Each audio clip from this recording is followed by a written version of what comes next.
All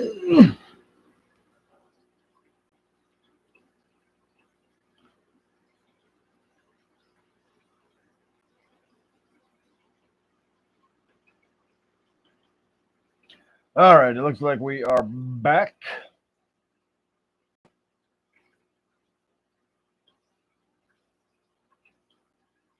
Let me get my all messages back on here. All messages up here, so I'm not missing anything. I don't understand why it does that. If my connection is so bad, why does it always work every time I just basically hang up and call back? You know, I just start over and it goes through fine. So why it says you're having trouble, because it always says that you're having trouble with your connection, please wait while we reconnect. And it just sits there, never reconnects. So if I restart the new live stream, it just everything pops right back. All right, what did you ask me, Steve? Yeah, this is my third go around tonight. I was in the middle of explaining something. I was in the middle of answering some question, and I realized that I'd gone to whirly gig, and I don't remember what it was now. Hey, Hamilton, how are you?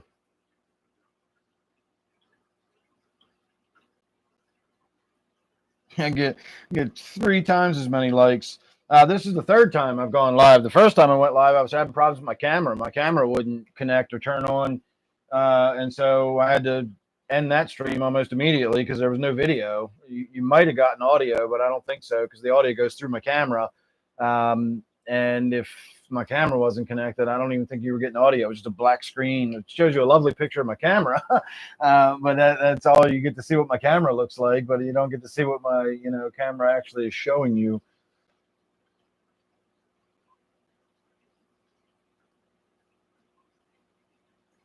I swear I just switched over to all messages. Is it already back? How to save power, fish temperatures. Right, got you.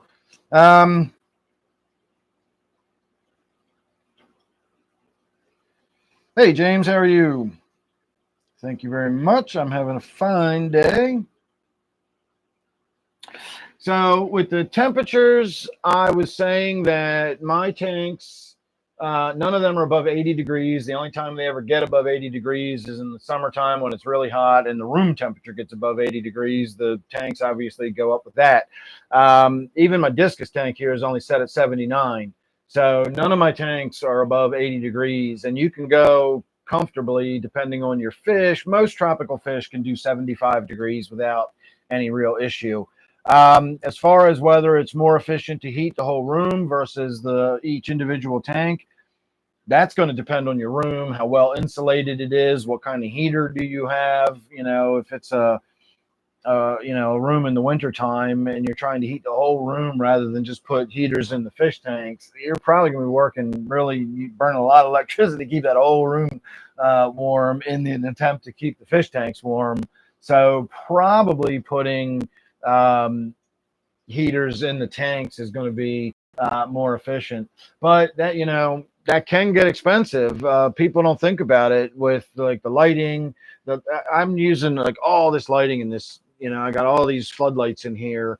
I think I've done the math before. I think I have like 109 watts total on all these lights put together. They're LEDs, they're bright ass floodlights, but it's like 109 watts total.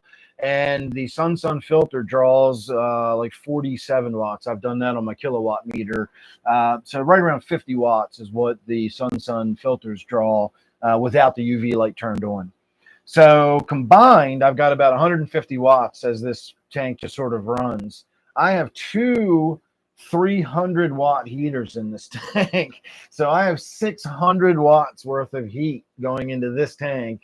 This one is currently disconnected because the fish always lay eggs on it, so I unplugged this one. But theoretically, I still have a 600 watts worth of heat in this tank.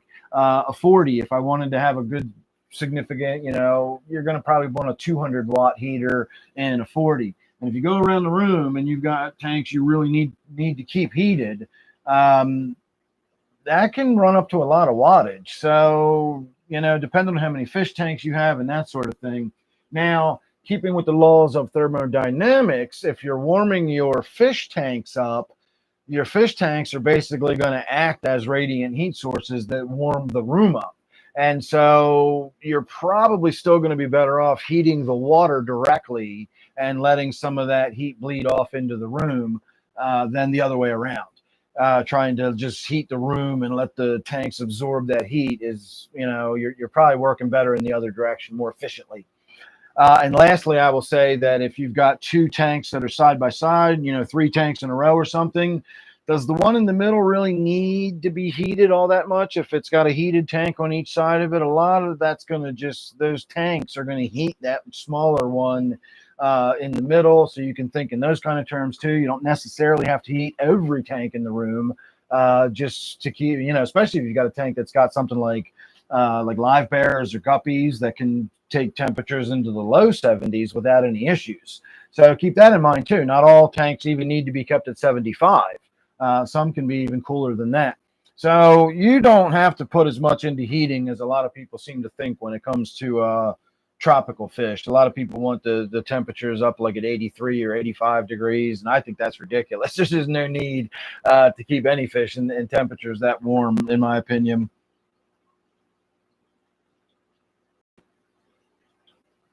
Oh, I have no idea. My wife pays all the bills. Um, Total, the power bill for the whole house, the air conditioning, the fish room, my weed gardens, all my weed tents, my marijuana grow, everything. It's like $450 a month, I think, is our electricity bill. $435 a month or something like that for our electricity. Now we don't heat the house with electricity. Well, we kind of do. We have a heat pump, but when it gets really cold out, we have a furnace and we burn oil to heat the house. So again, you can't really go with the heating bill either because we heat the house in different ways. But our electricity bill in the summertime, when the air conditioning's really cranking and all that, plus all of because my fish stuff is year round and my weed gardens is all year round. The air conditioning, in the spring and the fall, we don't use as much electricity because we don't run the air conditioning as much. So midsummer, hot ass weather, 450, 435 or something's our electricity bill for the whole house. So I don't know what it would be just for my fish room here. I've never even figured out what it would be. Actually, I did figure out what my weed. I think each one of my tents is pulling like $3 a day worth of electricity or something like that. That's not counting my vegging area, but my flowering tents that are on for 12, off for 12, even with those big, high wattage lights in there, I think it's like $3 a day or something is what my weed tents are costing me in electricity. So my fish room is probably costing more than my marijuana grow stuff is, honestly. Now that I'm thinking about it, I've never figured out exactly what my electrical draw in here is, and it's almost impossible to. Because of the way the heaters come on and off. I can tell you that's got a 150 watt heater in it, but I can't tell you how the duty cycle, I can't tell you how long that's on at any given point in a day. And so I have no idea how much it's using during the day. I can say the light is on for 12 hours and is this much juice. I can say the filter runs for 24 hours and it's that much juice. The heaters, which is going to be your main draw, depends on the time of year, depends on the tank, depends on what that heater's set at. The only way I'd really be able to do that would be to take each fish tank, put it on its own little like plug strip so that the whole fish tank was running through one circuit, and then put that circuit through my kilowatt meter and just let it run for a few days like that and get a 3 or 4 day, estimation of what that tank is costing me.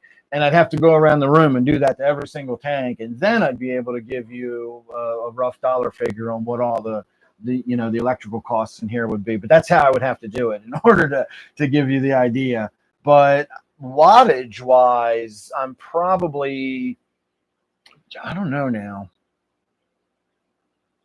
Well, just straight up wattage wise, if you count the wattage of the heaters, I'm way higher wattage in my fish room than I am in my weed tents. My weed tents have 350 watt lights in them, and I got 3 of those.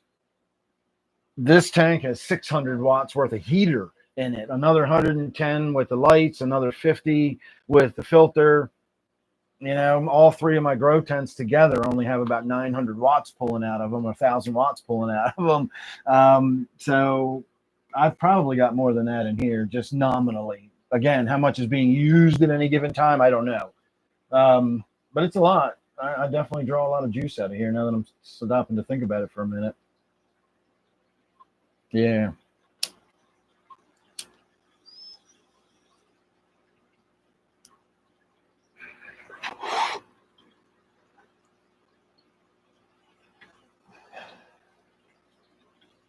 So that's about 400 a month with solar. Wow.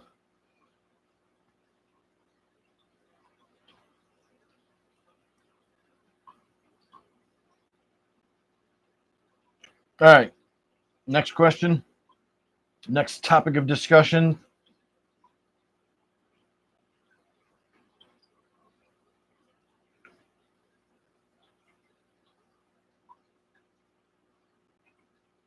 I also think I'm definitely getting used to those mushrooms and that mushroom syrup because I can feel it, but it doesn't feel as nearly as intense as I was expecting it to based on the size of that mouthful.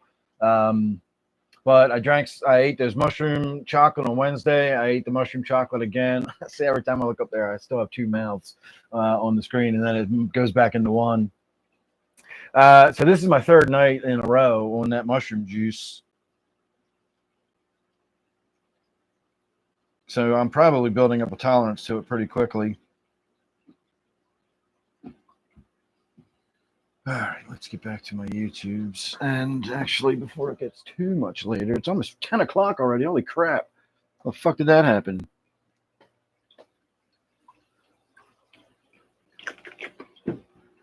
So this is what I'm talking about. If you're just joining us here, it is, let me see if I can get it. There you go. So it is mushroom, high potency mushroom syrup. And as I found out tonight, I assumed this was mushroom juice, I drank it down to about there is where the level is. And it was, so I drank about this much out of it. I'm going to say about a tablespoon is what I swigged out of there. And again, having a pretty, noticeable effect, but obviously I can still function or whatever. That's not going to get me that much out of my mind.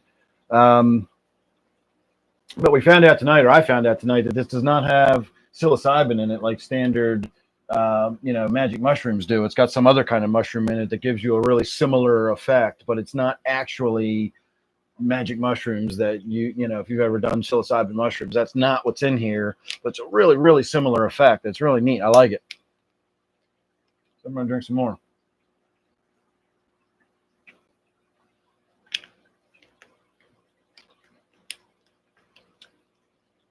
So much better than that strawberry. All right, that was a little less than the first swig, but still a significant swig.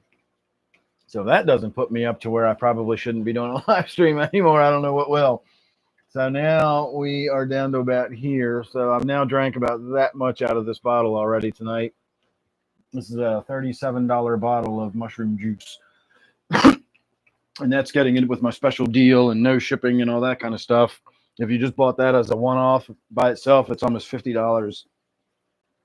So subscribing, definitely say if you're going to buy that and use it, subscribing will definitely save you money. And that grape is actually pretty damn good.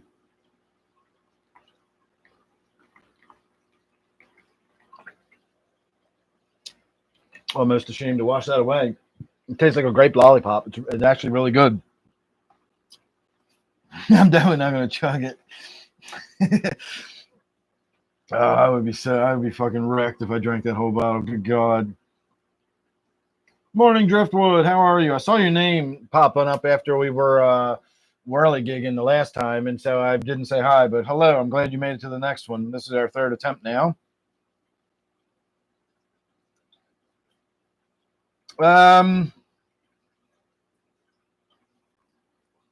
150 a month. What is my plan for the pearl cichlid if it becomes a problem for flow? I don't have one at this point. Not really sure what I would do with it because it's going to need a 125, and this is the only other 125 I've got. I could try putting it in here. I don't think it would bother the discus, even though they are another kind of cichlid. I think they're different enough that it would leave them alone. I have been watching it swim around with Flo, and it almost seems like it's palling around with Flo, almost like it hangs out with the silver dollars a lot of the times. But it almost feels it seems like it can tell it's not right with the silver dollars, and it hangs out with Flo and the angelfish, which are both cichlids. So I don't know if the cichlid thing has anything to do with it, because the silver dollars, I believe, are a type of tetra, if I'm not mistaken. They're not cichlids at all. But it does hang out with the silver dollars. If it's not, it's with the other two. And so I'm hoping it just kind of grows up to be a chill cichlid in the tank and sort of knows those other fish as tank mates rather than sees them as threats. It is a male, and so it may go into rut or whatever the fuck fish do. I know they don't really go into rut, but I don't know what fish are, go into spawning mode. Be way more fun to watch a fish go into rut, seeing how they pull that off.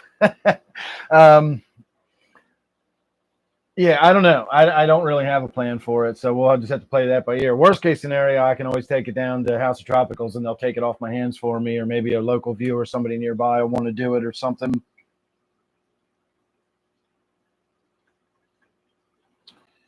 All right. TK Tropicals, how are you?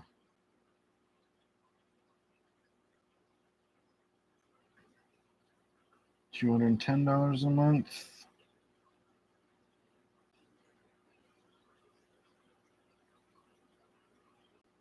Yeah, that's a good point there, Steve.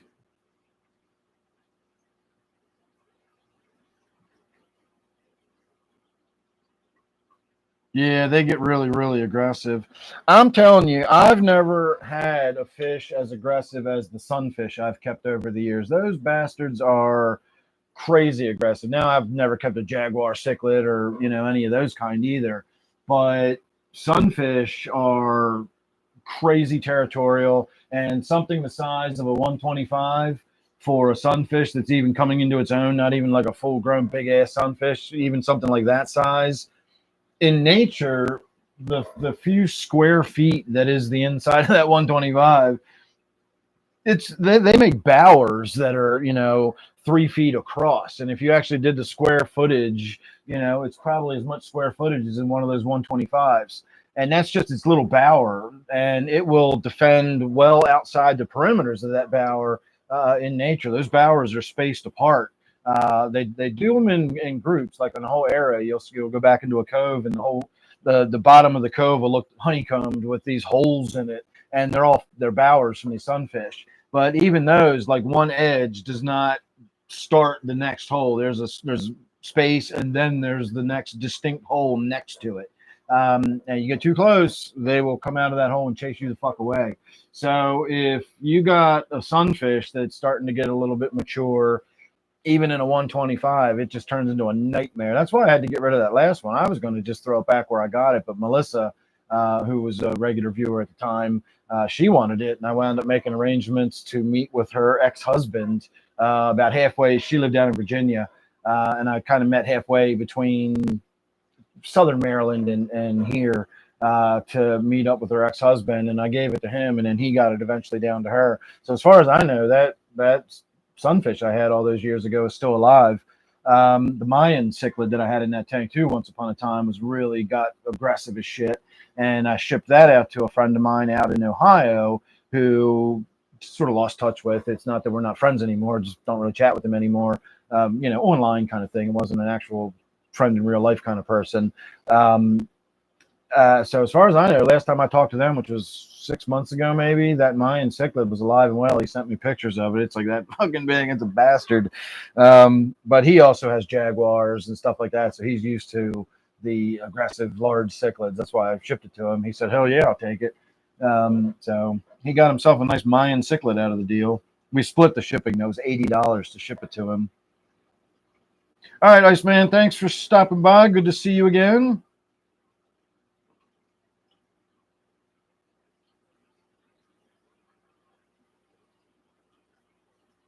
Yeah, I don't have any experience with the Dovi either. Hey, John, how are you?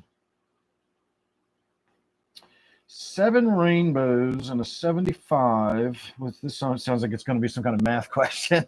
You have 7 rainbows in a 75-gallon tank. If one rainbow left the station at 7:15 p.m. headed east, 7 Congo tetras, angelfish, heavily planted with 2 75 HOBs. Oh, I think you could add some rainbows to that mix. Sure.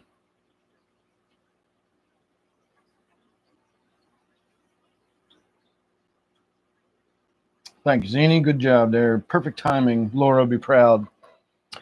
What is the most evil fish? I won't say that because fish are just fish. It doesn't make them evil just because they're aggressive and territorial. It's just in their nature. But I get your point. Probably that sunfish, maybe the Mayan cichlid. Those are the only two I've ever really had issues with, it just being like they're going to kill anybody. You know what? I'll take that back. I will also say crebensis.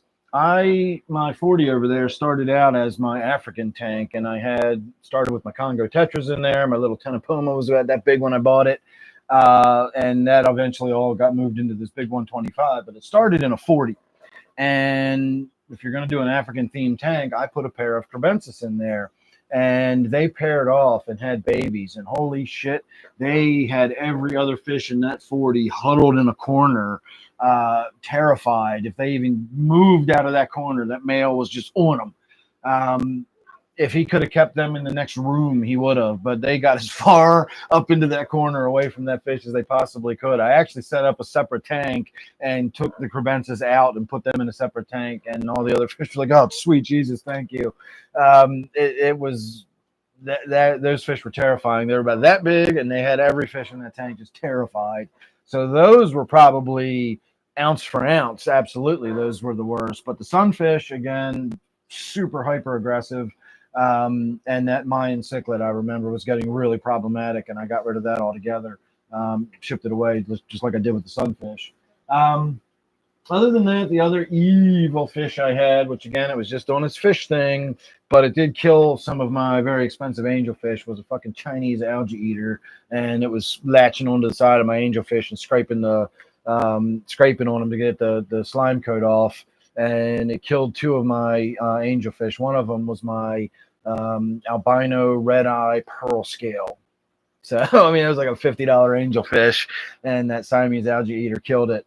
But that was back in my not having a whole lot of experience fish keeping days. And before anybody asked, no, I didn't do anything to the algae eater. I just simply moved it out of the 55 it was in. That 55 over there with all my tetras. That used to be my angelfish tank. I had a bunch of angelfish in there. And I bought, under the recommendation of the stupid PetSmart people, this little, Chinese algae eater to keep the algae under control. And within, 9 months, that bastard was 7 inches long. And within a year, it was, attaching to my angelfish and stuff. And before I really realized what was happening, 2 of them had injuries that they didn't survive from. So I took it out of that tank. Shark just made a brief appearance. I took it out of that tank and I put it in the 125 down there where it lived out the rest of its life. I had that thing for about 7 years before it finally died. But yeah, the Chinese algae eater is definitely one that I wouldn't want to have again. That was not a pleasant fish to have. But as far as just like aggression, those are the other 3 that I listed would definitely be my top 3. Steve, we were talking about you earlier. Let's see.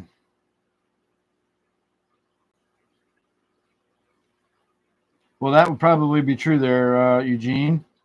Just woke up, still got a lot of packing to do, not packed as far as hygiene and clothes.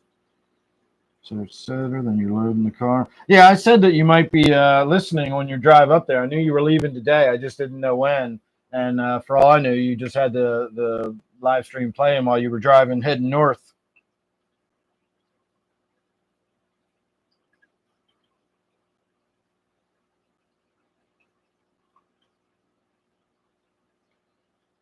Yeah, I'll get the camera zoomed in on that in a minute. Hang on. I could write a song about the Chinese algae. I know my wife could. She can write a song about anything. Would I keep a fish with the intention of someday eating it? No, I don't think I could do that. Even if I started with that intention, I don't think by the time it came to do the deed, by then I'd have had the damn thing for a year and a half, and it would just I wouldn't be able to bring a fucking pet by then. Um, I honestly, the longer I keep fish, the less I fish when I go out fishing, or I go out on my kayak. I'll mess around a little. I catch a few fish here and there, but I always start to feel guilty about it. I always imagine, like, would I do this to one of my fish? Would I stick a fucking hook in its mouth and yank it out of the water and everything? Seems like a right rat bastard thing to do to a fish just for fun. And then I think about how they eat other fish's babies and stuff like that, and I say, fuck them. Who cares? They're stupid fish. And then I enjoy my fishing again. Just need that perspective check, but I'm not really avid into fishing the way I used to be. And again, you're around fish long enough, you get to know that they do have personalities, and if they're trainable, once you realize that something's sort of trainable, it becomes a little more, I don't know, it just feels like it's a little higher up on the food chain kind of thing, rather than a dumb fish that just swims around eating stuff. Like, that's easy to just go out and fuck with. But when you know that, like, hey, that fish like recognizes me and swims over to me because it trusts me or it knows where I'm feeding it, then you start thinking about the fish a little bit differently. And so when I go out fishing now, it's not necessarily as enjoyable as it used to be back in the day. So the longer I keep fish, the less I actually go out fishing. So I think it's pretty safe to say I know myself well enough to know that if I raised a fish, regardless of what the intention would have been, uh, I don't think I'd bring myself to do it. No, I don't think so. That's a good question, though. All right, Steve, enjoy your work day.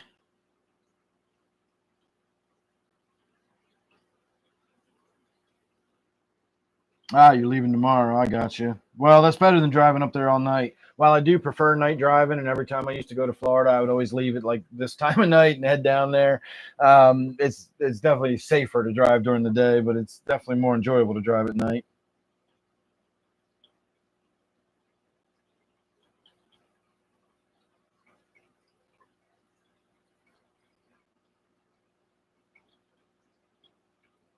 Yeah, there's definitely stores out there that keep fish in tanks that you can go order. You can go up to the damn grocery store and pick the lobster you want, or go to restaurants and say, I want that motherfucker right there. Kill that bastard and feed him to me.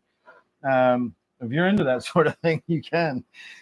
Hey, Ping, how are you this evening? Tropical Fish Box, how are you? I am doing well.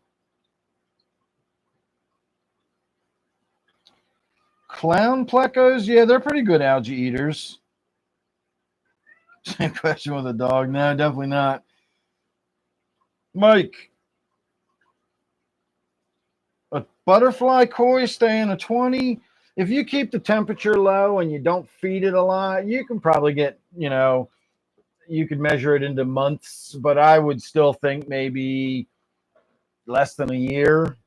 I don't know, maybe a year ish or something. Koi aren't really rapidly growing fish, but when they're small, they grow faster. The bigger they get, the slower they grow. And so if you don't really push its growth, if you don't feed it a whole lot, and you don't keep the metabolism really high, the warmer you keep the water, the faster it's going to grow, the more food it'll need, and all that sort of stuff.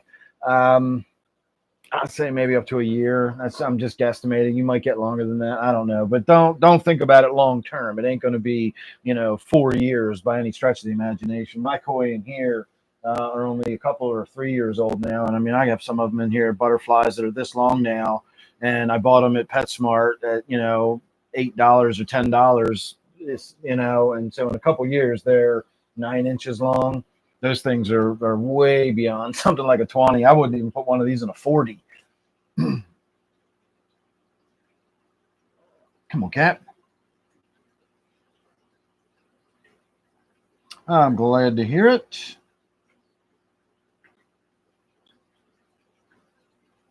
Well, if any of you were familiar with Hitchhiker's Guide to the Galaxy, Zini, there is a gag in there where Douglas Adams, who was an animal rights activist and all that kind of stuff, does a bit when they go to the restaurant at the end of the universe where they've bred a type of cow to get to the bottom of the ethical, whether eating meat is ethical or not, so on and so forth. So they've bred a cow that not only wants to be eaten, but is capable of saying so clearly and distinctly. And so when they meet the dish of the day, and they actually bring out the cow, and the cow, points out like how soft its rump is and how it's been force feeding itself. And, a bit of my liver would be great right now. I've been force feeding myself grain, et cetera, et cetera. And so they have steaks, rare steaks. And he's like, oh, that's a great selection. I'll just nip off out back and shoot myself. But then he assures them he's going to do it very humanely. And so that's a gag from the Hitchhiker's Guide to the Galaxy. And I could really go into some wonky detail, but you guys don't care about that, so I won't. But yeah, that's a gag from Hitchhiker's Guide to the Galaxy. Meet the meat, or meet the dish of the day. And that's MEET, obviously. It's funnier if you read it.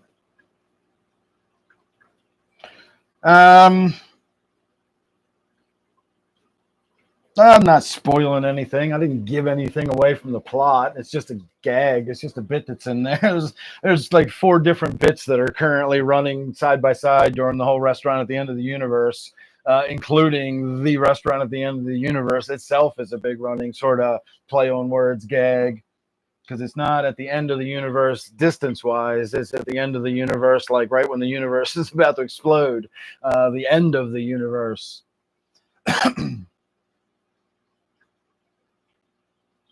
Yeah, you got to watch the original BBC miniseries.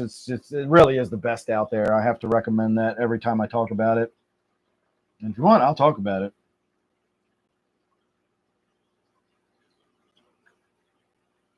Your panda Randa just sits in the corner and doesn't eat anymore.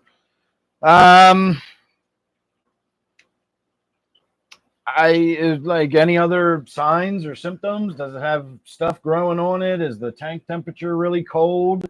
I know they will go into any kind of cold water fish will go into what they call a torpor.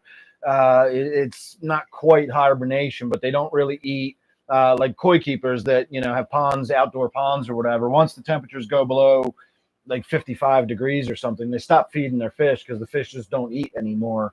And they just kind of hang out and they wait till the warmer weather again. So if you've got a really cold tank, and I can't imagine it being that cold, but that could be an issue. Other than that, I don't really know what to tell you. It could be an illness, some infection of some sort. I have no idea.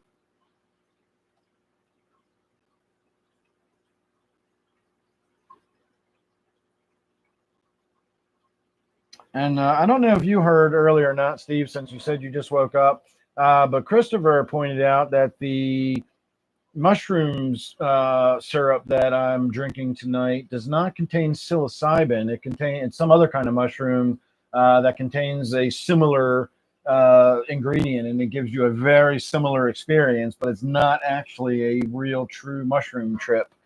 Which I find to be interesting and explains a lot about my tripping experience that I've been having. I've been enjoying the hell out of them, but they're definitely not the same as when you eat mushrooms. And so that explains a lot. I'm really going to have to look into that ingredient and find out what that is. All right, Ping, if you got any other things you can tell me, about the situation or whatever, I'll put some more thought into it. But without any further description, I really don't know what to say about it. Other than I hope it works out for you. I hope it. I know it's not old age. Even a simple goldfish can live 15 or 20 years without much issue. All right, I am going to do another dab of this stuff that's so. And you still can't really see. I don't have a bright enough light behind it for you to be able to see it. Nope, go up, not down. There we go. You can kind of see how it's got a little bit of golden color to it, but this is actually quite a lot of it in here, and that's why you can't see through it.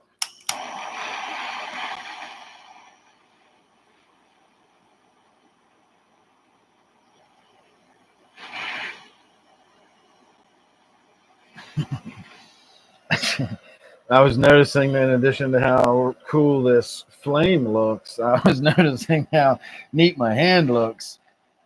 but just in an offhand sort of way, no pun intended. It's just kind of off in my peripheral vision on the one side there. I'm burning the shit out of myself before this night's over.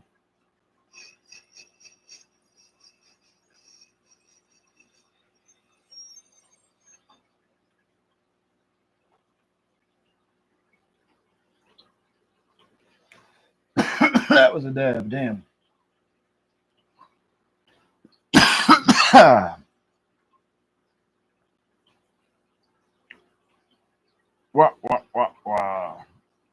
I want to do a staycation. I definitely think the staycation is a better metaphor than stumbling or tripping.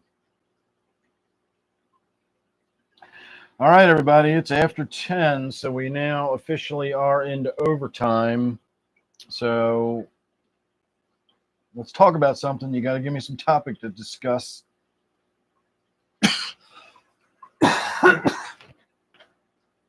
It's even too late to go have a walk around looking at my gardens now because they're all turned out for the night.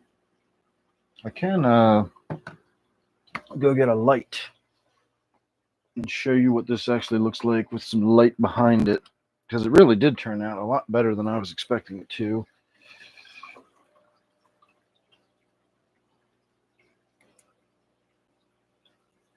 Now you can see what that actually looks like. That is some yummy hash oil in there. It looks like that from the front. It looks like that from behind. Told you it had a nice golden amber color to it. I got somebody messaging me in here. Let's see what we got going on. Oh, it's an email. That's some stupid email I don't care about. Got a new fan. I got a returning fan. That's good. I almost wandered off, but I came back. I remember what I was doing. I'm doing a live stream. I definitely think that second swaller is starting to kick in a little bit. I definitely feel a lot more trippy than I did a little while ago. So I definitely think that second wave of mushroom is rolling on to me.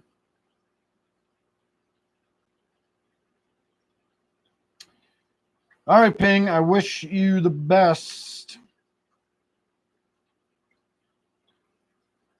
Oh, I'm sorry, John. I told you I would look at that rainbow fish for you.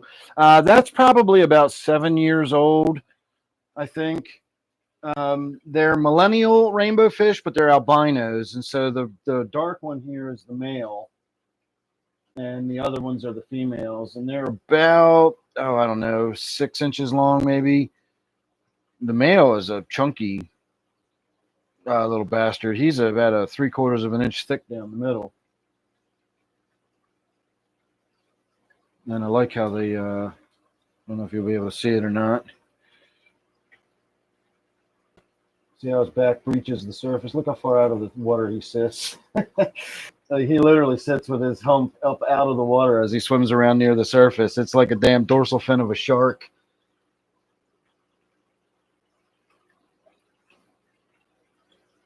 But I've had them in there. I got 7 of them. I had 3 males and 4 females. And I went through a period of really rough depression, and all of my fish tanks went to hell for a while because I was barely maintaining them. Hell, I was barely feeding them. And I lost several of the rainbow fish, and that was kind of my kicking my ass to get me started again. And, you know, I did some maintenance, got the tank back cleaned up again, water change, and, you know, these 3 survived, and they've been in there ever since. So that was years ago that happened. And I'd already had them for quite a while before that happened. So again, I'm going to guess around 7 years is how long I've had them. How long do mushrooms stay in your system? I know to check for mushrooms in your system, you've got to do like special testing. It doesn't just come up on a standard drug test at all. How long the stuff I'm taking, now that I know that it's not actually psilocybin, I have no idea. I don't know what it is. I thought I was taking psilocybin right up until this evening, and it's apparently not. It's really similar. It's really similar to eating mushrooms, but it's just smoother. It's mellower. Maybe this is like, people talk about like the Delta 8 is like the low grade version of Delta 9. You don't get as high. It's not as intense. Maybe whatever this mushroom ingredient is like that Delta 8 version of the weed. I don't get as trippy. It's not as intense as, a real mushroom trip. Because it's definitely different. I've been creeping up more and more. I'm like trying to figure out where that line is of like, when am I going to feel not like I'm buzz tripping, but like tripping. And I've never gotten there yet. I always keep getting this weird, I just get buzzier and buzzier, and the buzz gets warmer and fuzzier. It sounds like a rhyme. Well, I guess technically it did rhyme, but it never like changed into like tripping. And so again, it just explains a lot that I'm not taking psilocybin right now, and that's why I don't feel like I'm on psilocybin. I'm close, but not there. As far as how long does psilocybin stay in your system, I don't know that either. That was a long road to go down. Just I don't know. We can look though. Again, you got to do special testing to find it in your system, so it's not easy to detect anyway. All right, how long does psilocybin remain in your system? That's a lot of typing for one finger. And bad eyes in a dark room. All right, let me actually, I got the bad eyes in the dark room. Let me put my eyeballs on here, my seeing eyeballs.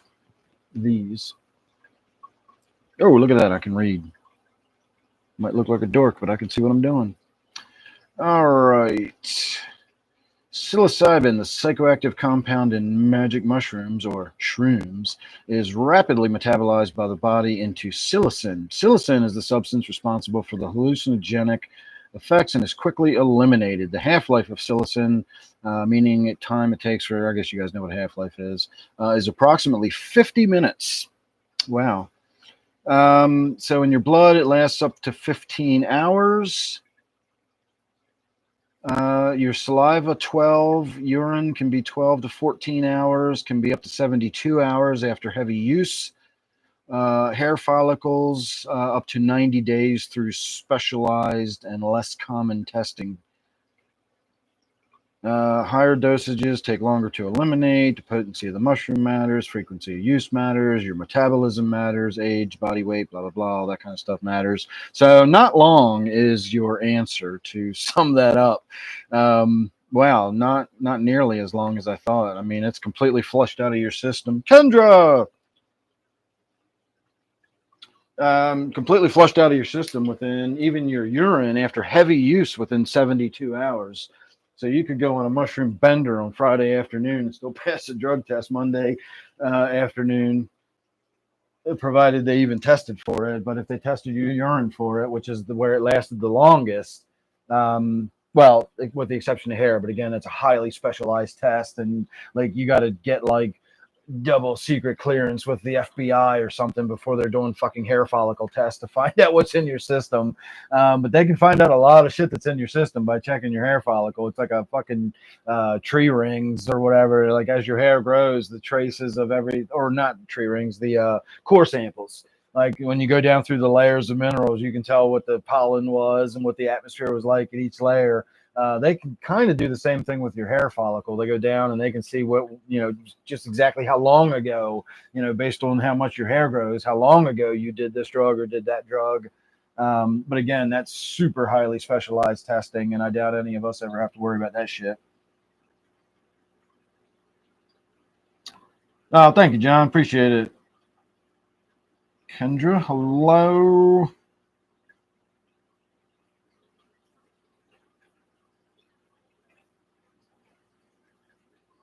There will be a test later, Kendra, so take notes.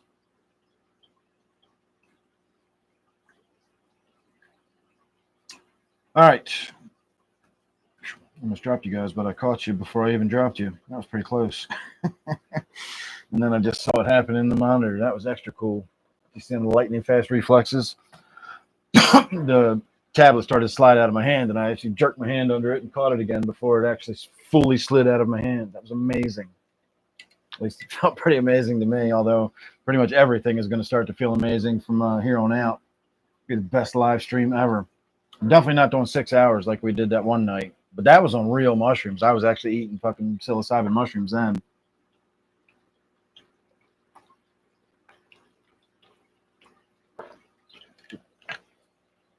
I'm really dying to find out what I am on right now, because again, it ain't nothing. This ain't no placebo. And I swear to God, every time I look up there, I have between 2 and 3 mouths, and then they all coalesce into one when my brain says, dude, you don't have 3 mouths.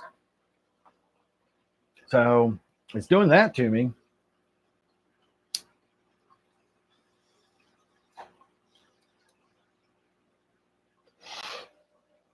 I definitely get mild visuals. I'm seeing pretty good trails off of the 7 squares of chocolate I ate last night. I was doing something upstairs. I don't remember what I was doing. Throwing something away, or I was folding something up, and as I started moving around, I just started grinning. I'm like, there it is. Like I could just see these big streaks through the air, and like I was really getting solid trails last night off of the 7 chocolate bars, or 7 squares of the chocolate bar. No, we're definitely not busting the chaps out again. Oh, you're quite welcome, Mike. And all is well indeed.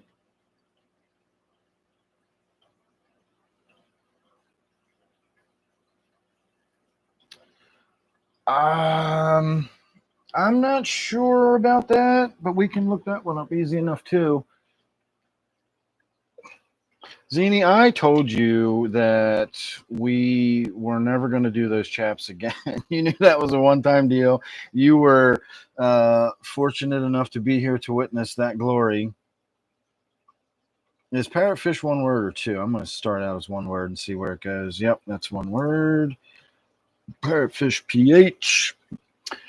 Parrotfish are found in the Philippines and play a vital role in the coral reef ecosystem. They are known for their vibrant colors, and this isn't the kind of coral fish you're talking about. Is it parrotfish you're talking about? Is it? No, this is not. You're talking about a parrotfish cichlid, I'm guessing.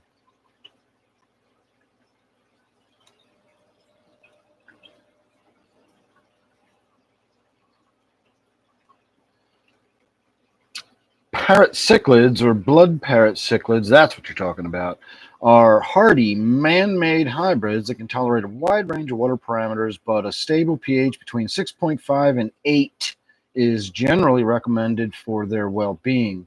While they can adapt to various water chemistries, maintaining stable and consistent conditions along with proper filtration and regular water changes, blah, blah, blah. We all know that stuff. 6.5 to 8 is where they prefer, but they are a little bit adaptable. You could probably go a little higher, a little lower than that.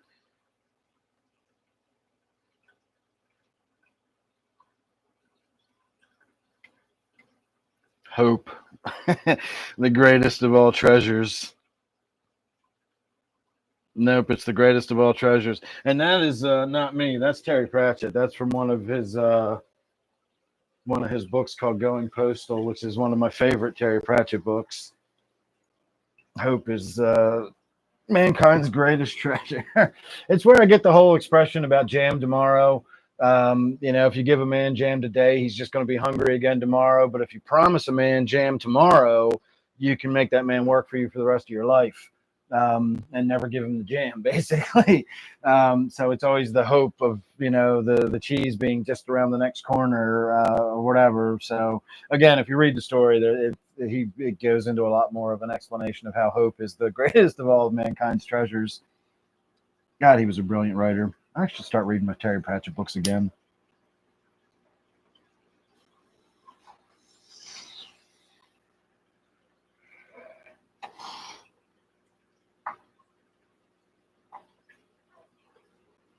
The other thing I'm thinking now that I know that stuff's not really psilocybin, it would be expensive. Tell you what, I'll do that. If I can raise enough money to pay for it, I'll drink a big swig of that stuff. Because now that I know it's not psilocybin, I'm not worried about like tripping hard on it, because I don't think I can trip hard on this stuff unless you drink a large quantity of it. But I just bought that bottle, and they're $37 a bottle, and I do not want to drink half the fucking bottle in one night. So if I can raise enough money to buy a new bottle to replace that one, I'm not going to drink the whole bottle, but I'll take another big swig out of that tonight to see where I go. It's Friday night. What the hell have I got to lose? I'm already up to 3 mouths every time I look up there, and my nose is starting to look funny too now that I'm thinking about it. But again, I don't get the same kind of visuals. It is just not the same as eating mushrooms. Interesting, but not the same. Let me show you. I took a picture last night to show Zini. This was my little setup. What I was tripping in. Oh, I found that at the Christmas Wonderland today. Is that not almost a perfect? It's $85, so I didn't buy it. It's actually ceramic, and it has a hole in the bottom, and the mouth spits water. It's meant to go in a pond, but does that not look like Wednesday? So we got that. How's that for a hibiscus?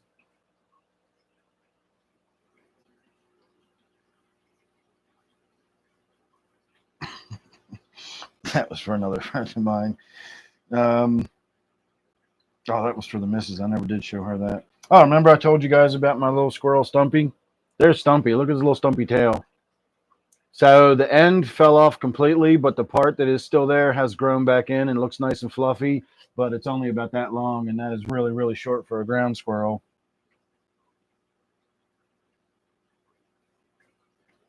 I got some pictures for Zini that I'll have to send him. I'll have to send him later. Oh, there we go. That is what my little den looks like. So you know how I always talk about, my lab? That's actually my lab right there. We're just looking at it from the other direction. That's from in there looking towards the fish room. So the darkness in the background there, that's the fish room back here. And we're looking out into the hallway. But that's what I was chilling out in last night while I was enjoying my mushroom chocolates. Those.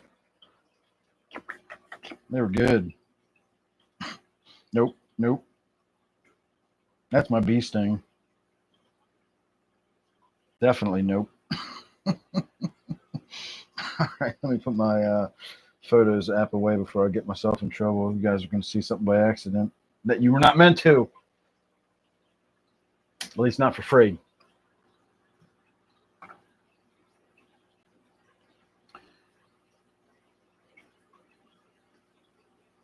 A girl at Boost Mobile, she was like, Mike, I don't want to see you. I can see that. Oh, I'm definitely careful when I'm showing what's on my camera roll.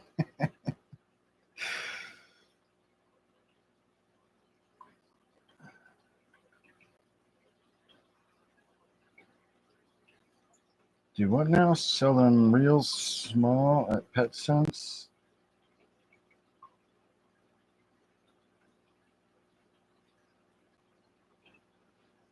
All right.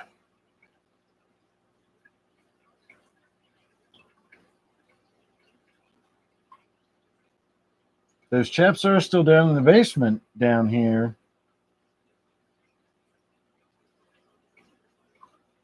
Oh, the parrotfish that I looked up, right.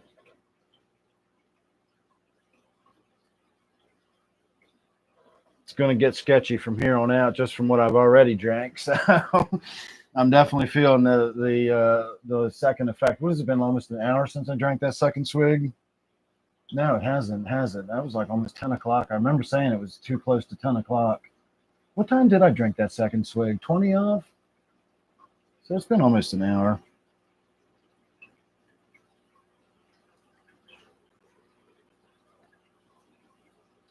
You don't have to do anything, or you don't have to have the people at the store do your transfer anymore. When I did it the last time, like years ago, they had to do it where they like plugged the phones in together and all that bullshit, and they downloaded shit, and it took like 20 minutes. The last time I got a phone, I just bought a phone off of Amazon, refabbed or refurbished. And when I went up to the phone store thinking I was going to have to get them to do fancy stuff for me, They said, nope, all you got to do is take the SIM card out of your old phone, put it in the new phone, and then there's an app you get that does a phone transfer. And they showed me the app, and then when I went home, I just hit transfer, and it sent all the information to my new phone, and I was done. I didn't have to do any of that shit. I didn't have to go to the store. I'm just an old man, and I had no idea how to do it, so I went to the store so the nice young gentleman in there could help me. Um, they even did talk to me like that. They talked about how they always got their dad Android stuff like I had because Android's a lot easier to understand. I'm like, I'm standing right here, dude. But yeah, it was really easy to do. And again, if had I known what to do, I wouldn't even have to go to the store to transfer all that bullshit. All right, I'm packing up some fresh weed because that other stuff was already burnt up. Maybe I don't want to drink any more of that mushroom juice. I think we'll give it another half an hour before we make any rash decisions. And I haven't raised the nickel yet anyway, so it doesn't matter. Because I'll need, if we raise it here, I need, $65 or something in order to get enough for another bottle. Because YouTube takes half the damn money.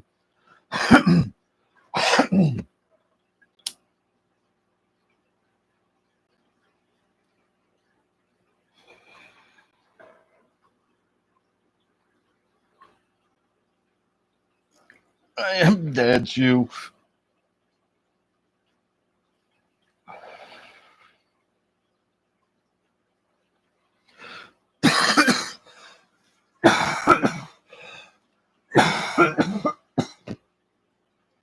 I think I told that story before about when I went in there and the guy was talking to me like I was his dad. Or he was basically saying, you do the same thing my dad does, or you have the same thing my dad does. But then he talked about his dad like he was this old simpleton that he always had to pat on the head. That's what I'm like, dude, I'm fucking standing right here, you know. But the thing he said, like, it just kills me. He says, yeah, um, my dad has Android too. I always tell my dad to get Android products because Android are just really easy. They're good and reliable. They just work and they're simple to understand. And I'm thinking, yeah, so why would you want a phone that's not reliable and complicated and hard to understand? Like, does having that phone make you cool? I don't get it. I want the phone that's fucking easy to use and reliable and all that kind of stuff. That doesn't sound like you're giving me the bad option. If that's the pat on the head option, then that pat me on the head all day long because that's the one I would ask for regardless. So I never did understand that. I always get him that because that's the really easy to use, reliable one. So I guess he uses the really complicated, unreliable one. Not much of a shout out for Apple products, is it?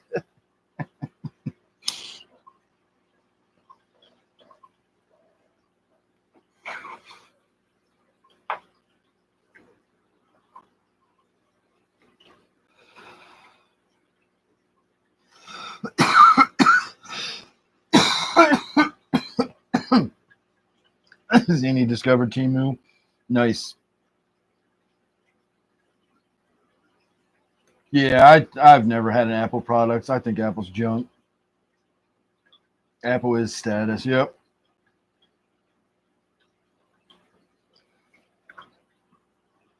And again, I don't see that as a pat on the head thing. When I was, I've always had Android before I even knew what the difference was.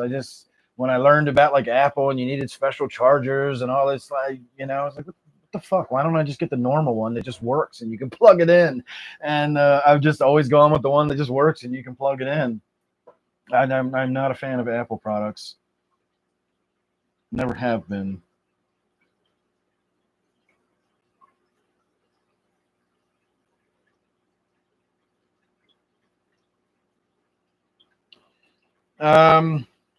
Yeah, when I first discovered online shopping, Iceman, you had an Apple phone for 2 weeks.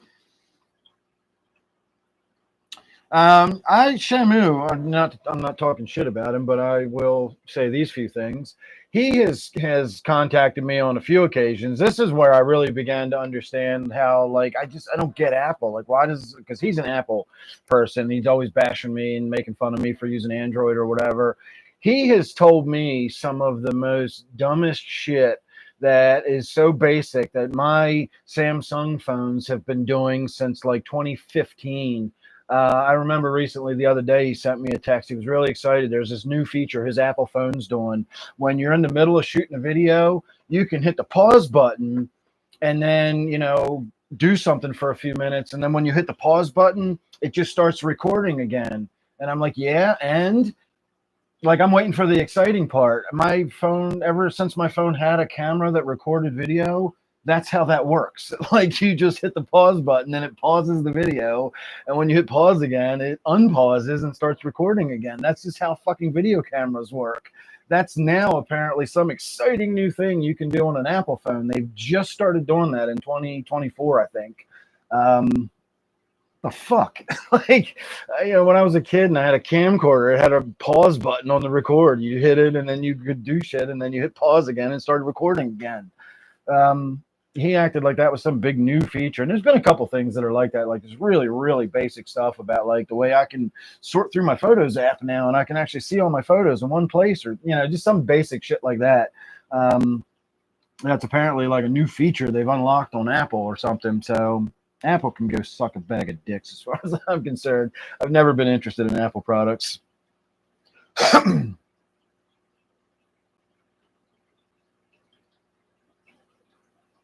Samsung to Google. I like Samsung. I've always had Samsung phones. I do remember beepers. I remember before there was beepers. I remember when, if you wore a beeper, you were either a doctor, a lawyer, or a drug dealer. Those were like your three options of if you had a beeper on your belt.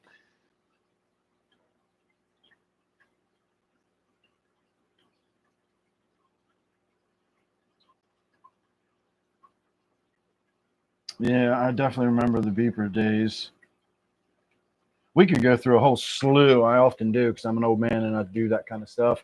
But we could go through a whole slew of things that, not only stuff that we just take for granted nowadays, like things like, GPS and cell phones and all that kind of shit. But there's tons of stuff I've seen come and go that was at once the hot new amazing thing that is now like ancient history. If you weren't born more than 25 years ago, you've never seen one, kind of thing. Like CDs. I remember when CDs were the big thing, and they've come and gone. Nobody uses fucking CDs anymore.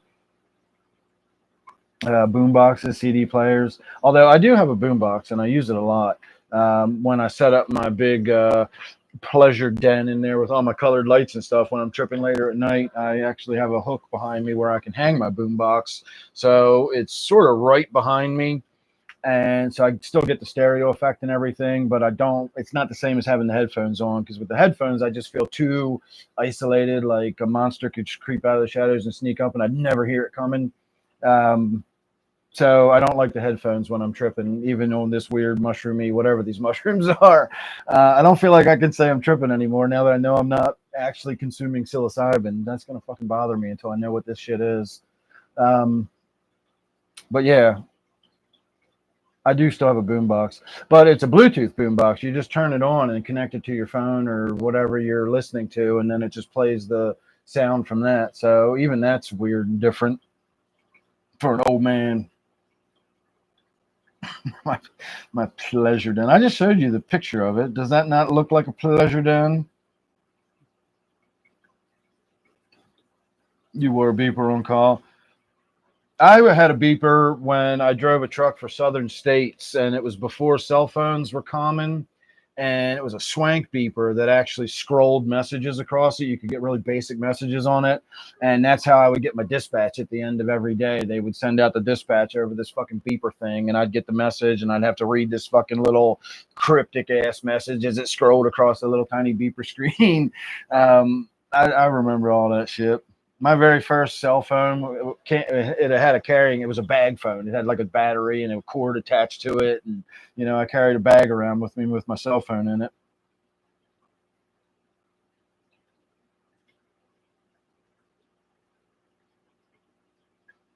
I don't know HTC. I know Pixel. Pixel's the Google phone, isn't it? I like Samsung. I've always liked Samsung. I'm also one of those people that really could not give two fucks what kind of phone you have or like or use or whatever. If you like Apple, have at it. They're cool looking phones. They're new and innovative in their own way or whatever. That's what you're into. Then fucking don't listen to me. My opinion doesn't matter.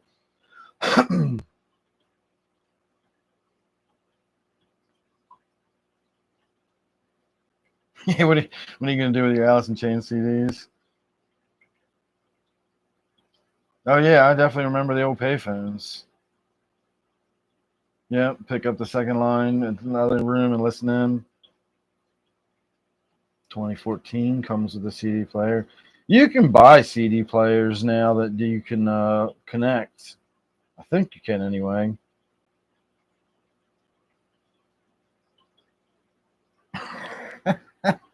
A talking beaver. That's awesome.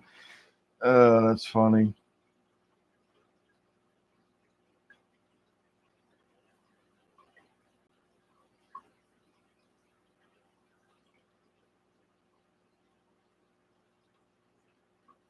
Oh yeah, texting you had to hit like each letter like three or each number like three times to scroll to the letter you want to do one letter at a time and all that.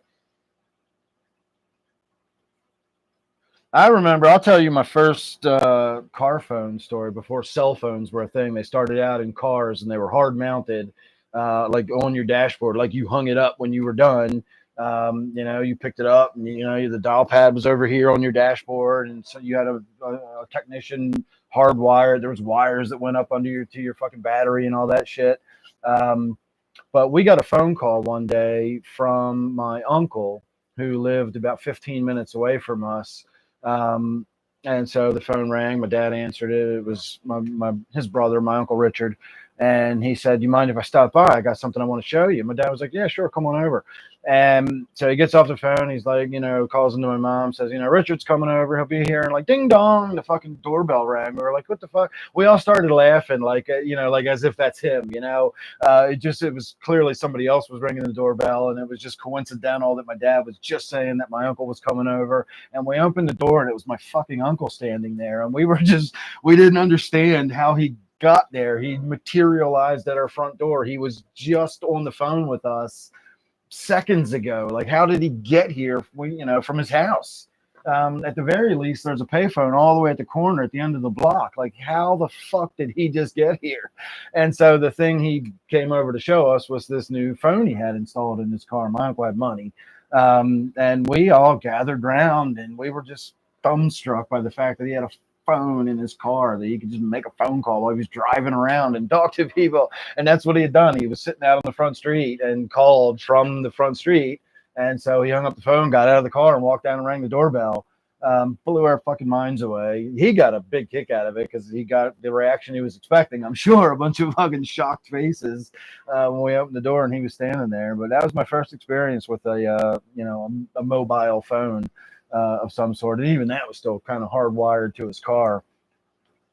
The glory days where new shit was coming out that was actually cool and useful. People did something that made our lives better. We've run out of ideas. Now they're just feeding us dumb shit like AI and insisting we want it, even though nobody does, apparently. Not anybody I know, anyway.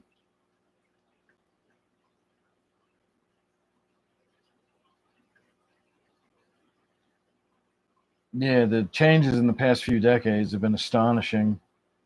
I mean, when I was growing up, I was thinking about people like my grandmother. She might have been born in 1912 or something like that. And, I would think about the changes, when I was a kid in the 1970s, when we had 8-track cassettes and color television and stuff like that. We'd gone to the moon and there was, satellites in orbit and all that kind of shit. And to me, the idea of having been born in 1912 and now living to a day where man has walked on the moon and there's satellites in space and all that kind of stuff. The changes she saw was astonishing, but over the period of time, like it accelerates from then till now, the changes I've seen just in science and medicine and the things we can do and the stuff we take for granted now, it fucking staggers my mind. It really does. When I stop and really think about it, my phone still kills me. My phone to me is like a little TV because I do all my video watching. I watch all my YouTube, and I watch a lot of old stuff that I watched when I was a kid, my old Doctor Who episodes, old movies, creature features, and stuff like that I've been watching lately. And so it takes me back to when I was a kid watching these on Saturday night or whatever. And now I literally walk around with the thing in my pocket that I like. Every fucking movie in the world is right here, and I can just scroll through them. And it's my little television set that goes in my pocket. It's more science fiction-y than the science fiction shit in the shows I'm watching was, and it's just we just don't even think about it. It's so fucking commonplace. I have little tablets and screens and shit like that all over my house. I can pick up and start watching shit on if I don't want to carry it with me. It blows my mind. I've been watching a couple of movies lately that are like old Martian movies of us going to Mars and traveling to Mars or even the moon back in the 50s and stuff. And when I was a kid in the 70s, we knew a lot more about Mars than we did in the 50s. In the 50s, scientists still thought there would be liquid water and the remains of old civilizations and possibly breathable atmosphere. We weren't sure in the 1950s. So all those sci-fi movies where they're like going to Mars and they meet people or there's ruins of old civilizations, that wasn't as ridiculous as it seems now. When those movies were made, we hadn't even fucking put a man in space yet. Let alone what we could see with visual satellite, telescopes, glass lenses is what we knew about Mars back then.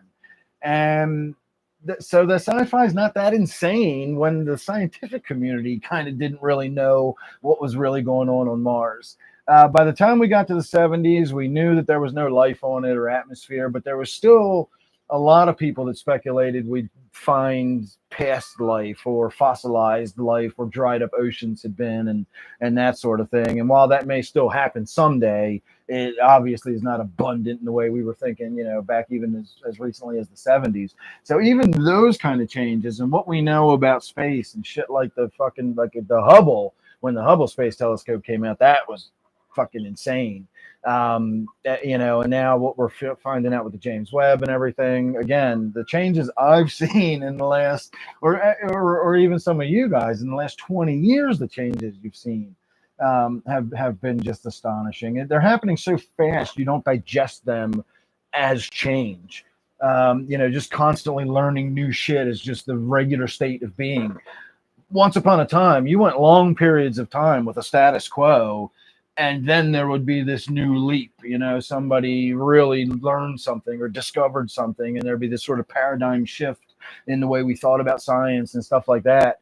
And then it would be the status quo again for a while before some new thing would shift or change or come along.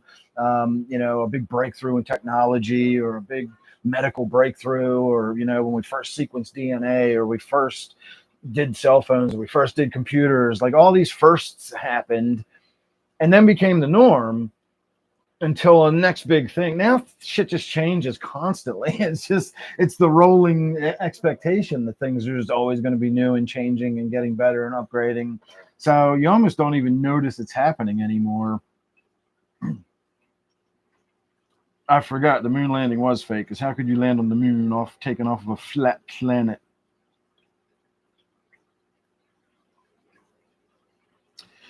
There's a ton of AI on YouTube. There's probably 5 or 6 different AI channels that just do Sasquatch Bigfoot videos.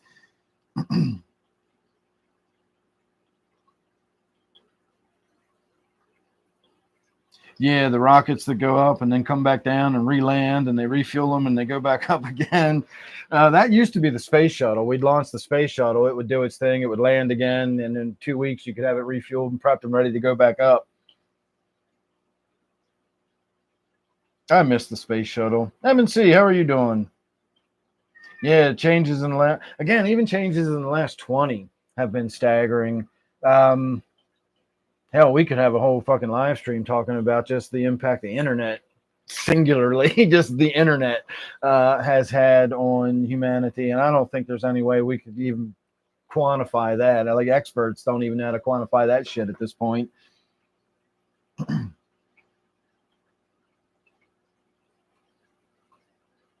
Money, Steve.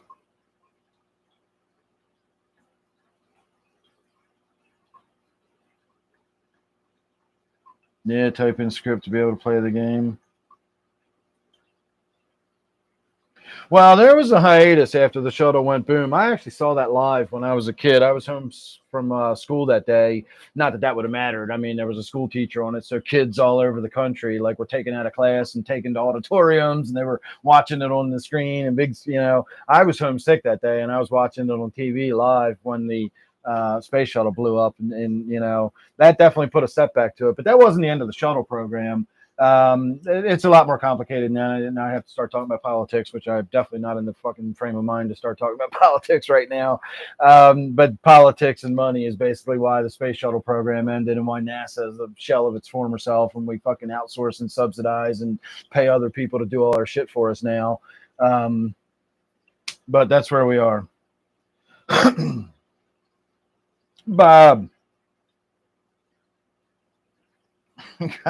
Contemplate the evolution of technology. Well, I took a couple of big swigs of mushroom juice tonight, so I'm tripping pretty good right now.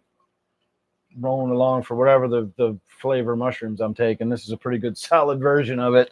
It's definitely up there amongst one of the more trippier times I've been having on this. I'm really enjoying this one too. Again, I haven't had an unpleasant moment on this shit yet. The more I take, the more sort of euphoric and joyful I sort of feel. It's, again, I can't imagine how much of this I would have to take before it got to where I felt like that sort of panicky sensation, like, oh my God, did I drink too much? Am I tripping too hard? Anybody that's ever done psychedelics at some point has had that sort of feeling. I'm not, it's not the same thing. It's not the same as when you're tripping. This is similar, very similar. But it's just not the same. So again, if it wasn't for the money aspect, I'd do another swig of this stuff. It's expensive though. What was I getting ready to say? Damn it. I don't know. It's probably not that important. I was on a roll for a minute there.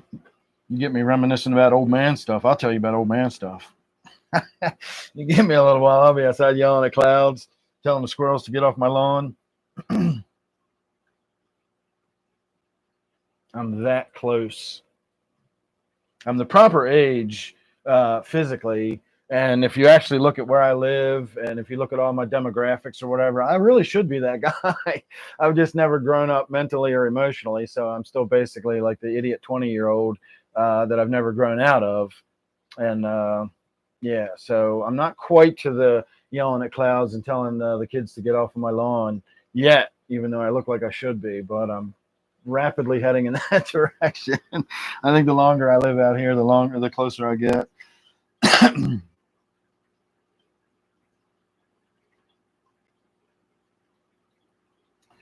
All right, everybody. It is almost 11 o'clock. It's going to be a long night for me. I can tell you that right now. That second swig was late in the evening for me. It's going to be a good night. It's going to be another good night. Actually, I'm kind of wishing this stuff wasn't so expensive. I'd buy this stuff by the quart if I could get larger bottles of it. For anybody that doesn't know what I'm talking about, I'll get the bottle and show it to you again. I'm not going to drink anymore, though, but I will show it to you. This bottle's going to be going so quick. I'm getting one a month on my subscription order. I'm really not, that's not a lot. But even with the subscription, this is $37 for this little bottle. It's 4 ounces. And it is high potency grape flavored syrup. And it is really thick and syrupy. And it is yummy, yummy. The grape is really good. I've had again, I got the strawberry flavor before, the strawberry gelato, and it was not good. This is yummy.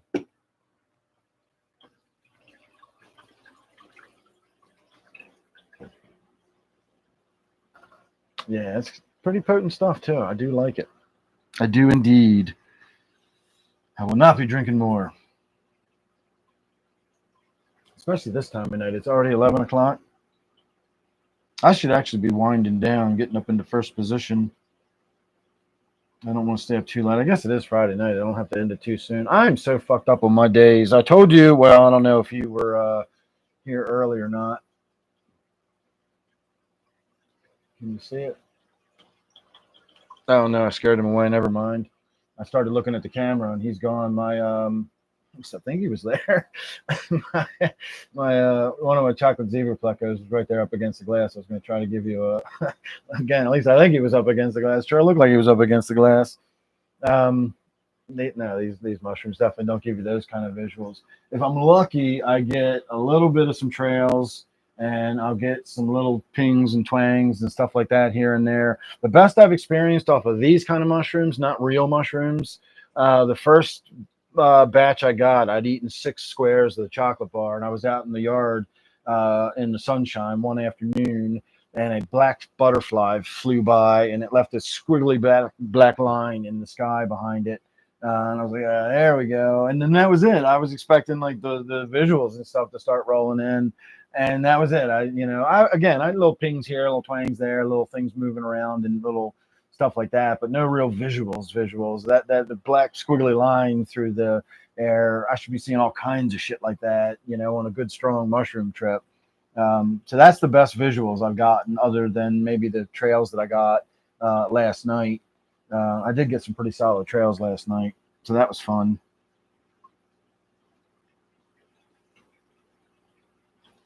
It is Treehouse, but it's trehouse.com. Look up Treehouse mushrooms or anything like that. They sell THC products and mushroom products.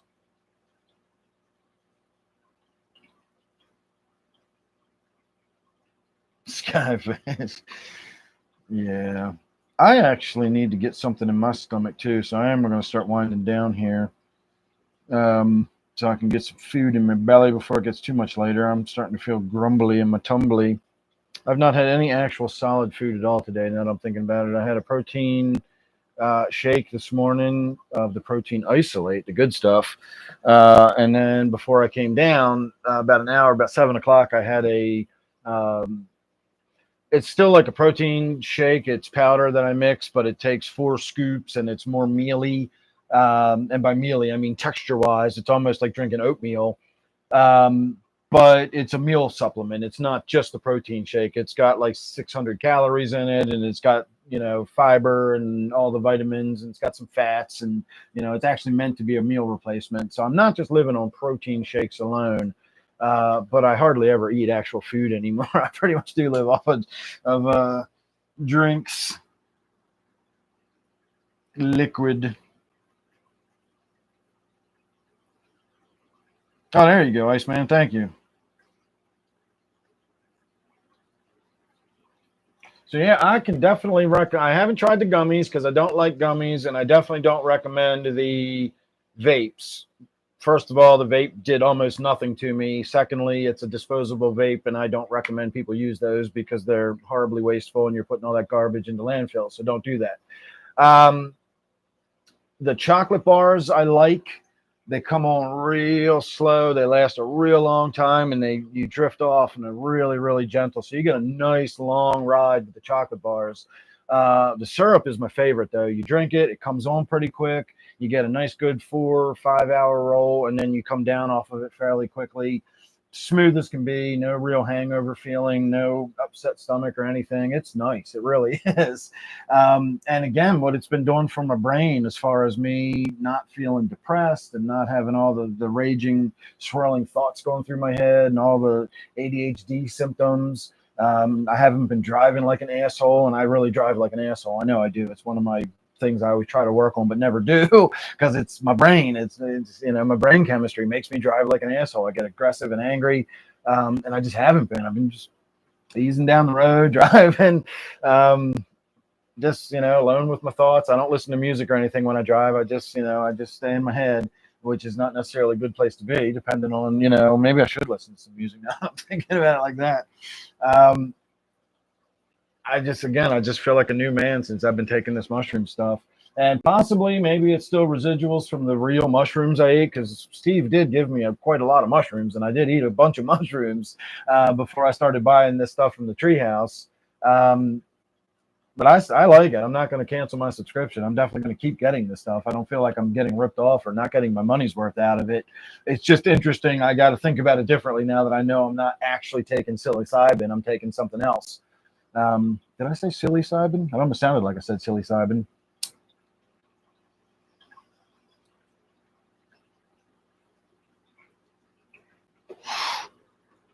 Shamu.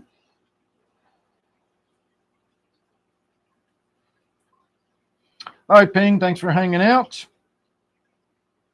I don't think it's addictive, Shamu, as far as I know. Again, at this point, I don't even know what mushrooms I'm taking. Christopher said that he knows. I think I can look it up and figure it out. He said it's some kind of Vikings the mushrooms used to take. I've seen the caps before. I've seen those mushrooms before. It's the ones that are like a red cap with the white spots on them. I'm not picking you up. All right, let's get up into first positions. It is now officially 11 o'clock. Watch out. Cat is driving me crazy tonight. Last time I picked him up, I had so much cat fur all over my face and hands and whatnot. It drove me crazy the rest of the night. And I ain't doing that again. Psst, get on out of here. Get on. Go on. Get. Let me find that squirt bottle. Squirt you.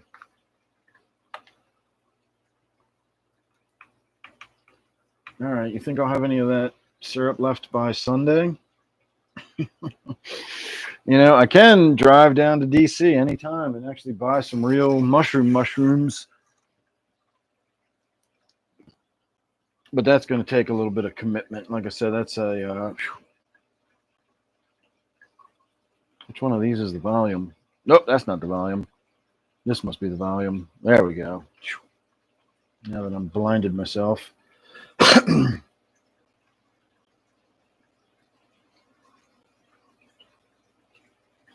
Natural and synthesized compounds. Well, see, that's where it's probably something really, really close to psilocybin chemically. That's why I never buy these weed products online. A lot of them will say that they are Farm Bill compliant, and then they talk about how they're hemp derived and all that stuff. What they're doing is they're taking the hemp, which doesn't contain THC, but it does contain very similar cannabinoids. And they take those similar cannabinoids into a lab and they synthesize them into THC. So functionally, you're still getting THC. It's just coming from hemp, and they're just making it into, you know, it's like building blocks. They're adding a couple of oxygens or whatever they do to it to make it into THC. And that's how they do the Delta 8 and the Delta 10 and all that. And so this is probably something really similar. They're probably taking a compound very similar to psilocybin, you know, or they're taking something that's not too similar and they're making it similar. But I would definitely believe that I'm not actually taking psilocybin now that I again know that it makes a lot more sense why I feel the way I do on these. I always assumed it was the way. If you read again their sales pitchy stuff on their website, it talks about their proprietary blend and their mushroom blend and all that stuff. I figured it was the psilocybin or psilocin along with other stuff that was complementary, and so that's what was giving me the weirder, different sort of feeling to it rather than actually feeling like I'm tripping on mushrooms. But apparently it's not even psilocybin. It's something very similar to it. It's just not the same thing. So I'll have to look into that and find out what that is or what other type of mushroom they use to get this compound. It's fun. Yeah, well, the psilocin is what makes us trip. And psilocybin, if you actually look at the compounds, again, the chemical structure of them, psilocybin basically is a psilocin molecule with like a group attached to it. I don't know if it's a carboxyl group or an acid group or whatever, but there's a group attached to a psilocin molecule. And when we ingest those, it breaks that group off almost immediately. So we are ingesting the psilocybin, but it almost immediately gets converted into psilocin. And the psilocin is what actually makes us trip. And most mushroom species that are considered magic mushrooms, there's over 200 of them. Most of them contain both psilocin and psilocybin. So the blue meanies are the ones I want to try. They've tested at the highest levels ever at over 2% psilocybin and over 1% psilocin. So it's almost like 3.5% total hallucinogenic compounds, which is a fucking lot in a mushroom. Over 3% of the weight of that mushroom is hallucinogenic compounds. That's pretty damn impressive. So I definitely want to try the blue meanies one day. I'm gonna have to buy those though. I'm definitely not gonna try growing those. And if you want to look them up, the flavor I'm growing are called Golden Teacher. They're a cubensis species. They're apparently a beginner, really easy to grow, and that sort of thing. My kit will be here Tuesday, and so we'll, Wednesday night members live stream next week. I'll be, well, once I get it set up and started, I won't be able to show it to you, but I'll be able to tell you all about it next Wednesday, because my kit is supposed to be here on Tuesday, and I'm going to try growing my own. And again, it's the Golden Teacher is the variety I'm going to try growing. It's a cubensis species.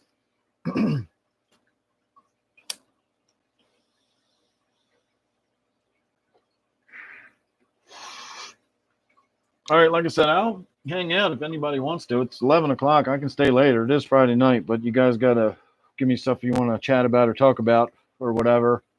I guess I can try to think about something. I don't know where it would go, though. I know where Zini wants to take it. Zini always wants me to do Dan After Dark and talk about dirty, filthy stuff in my OnlyFans and whatnot, but I'm not going to do that.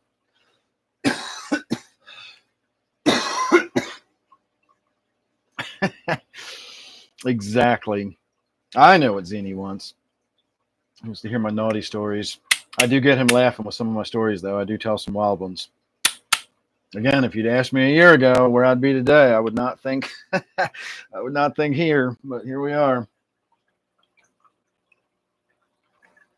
Man, I wonder how much of that shit I really did drink. I'm definitely having a nice solid fucking roll tonight.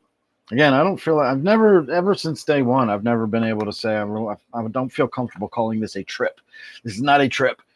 Again, if I ain't standing in a fucking closet for an hour or talking to the fucking yellow fairies or whatever, if I'm not tasting colors and smelling fucking numbers and shit, I'm not tripping. This is just I don't know how to describe it. It's very similar, but it's like you're starting to trip, but you never get there. You're just on the cusp of getting to trip. It's the head stuff. You get some nice light visuals.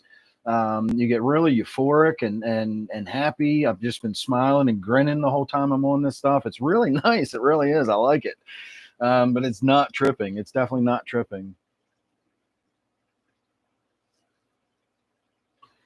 Oh, you don't actually acknowledge how much you've changed.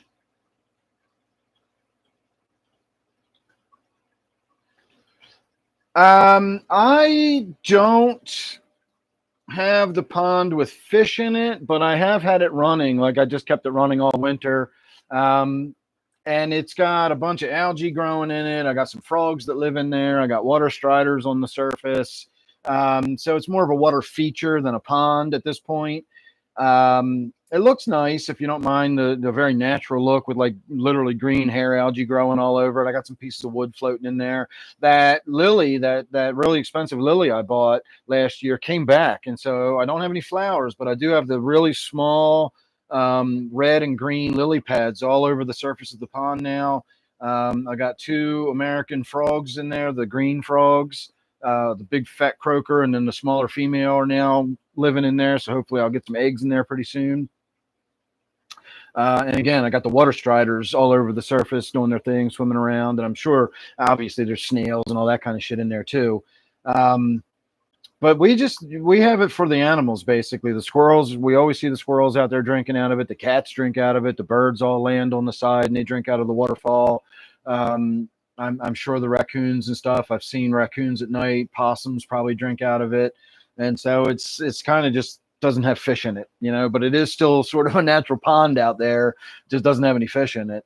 It's not deep enough for me to reliably overwinter stuff in it. And I don't want to have to bring stuff inside. If it goes in that pond, I want it to be able to stay in that pond. But it's the deepest part is only maybe 12 or 14 inches deep. And we had a cold snap the one year that froze it's solid all the way to the bottom. It was just a block of water sitting in the fucking plastic tub, or a block of ice sitting in the plastic tub.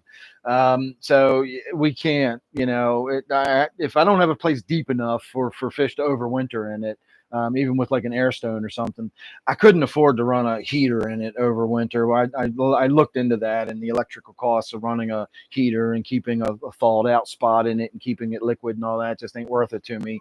Not for some goldfish. If I get it big enough and I get some real nice koi in there, then we'll be talking about something different. But right now, I'm just kind of using it more as like the water featuriness. Oh, you ain't kidding, Mike. Winter is here. I try to get out on the kayak as often as I can. I haven't been going out lately because I've been having issues with my shoulder. And even when it's starting to feel better, I go out and paddle for 5 miles and I come back, and the next day I'm having issues with my shoulder again.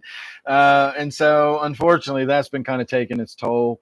And honestly, since I've been eating these mushrooms again and feeling better and less depressed, I've actually been doing stuff around the house and been tinkering around the gardens and that sort of stuff. And so I haven't been, wasting as much time just paddling around fucking off like I used to. So again, these mushrooms have been really good for me. I don't know how else to explain it. It's just been life-changing.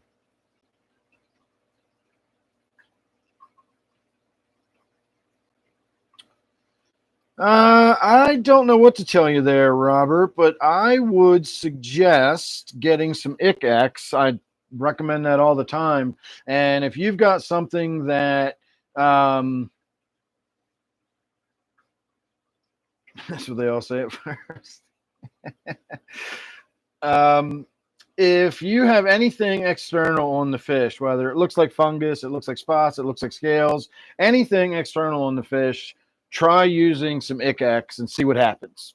It's not going to hurt the fish, and there's a pretty good chance it might clear up whatever you've got going on, because the Ick-X really does clear up a lot of external issues. I don't know what you're describing there. It doesn't sound familiar to me. So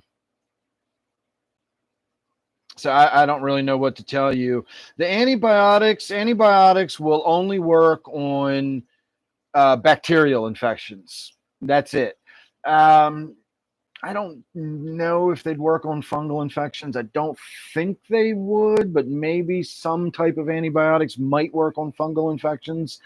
I'm going to say probably not, though. Antibiotics are pretty much specifically for bacterial infections. So if you got anything else going on with the fish, the antibiotics aren't going to do anything. They're not going to help whatever the issue is. The Ick-X has multiple medications in it that do different things. And one of them, the formalin, will actually kill almost anything that is external on the fish. It'll kill fungus that's living on its skin. It'll kill bacteria. It'll kill external parasites. It'll kill like the gill worms and the little gill flukes and stuff like that. It'll kill all of that kind of stuff. It's good stuff. If you've got anything external going on in your fish, try the Ick-X first. See what happens, and then if it doesn't clear it up, you can start troubleshooting and sort of go from there and figuring out where to go from there. But the antibiotics, all that's going to do is help if it's a bacterial infection, which it doesn't sound like. So you're probably just wasting your money with the antibiotics. All right. Oh, who's been here? Roberts? Yes, Robert has been here. I see what you're saying there. Not waving. Azini's getting back in his box. I figured out the series of little pictograms there. You're going to call them emojis, but I'm going to call them fucking pictograms, because that's how old I am. I didn't call them hieroglyphics, at least, so I am going to call them pictograms now.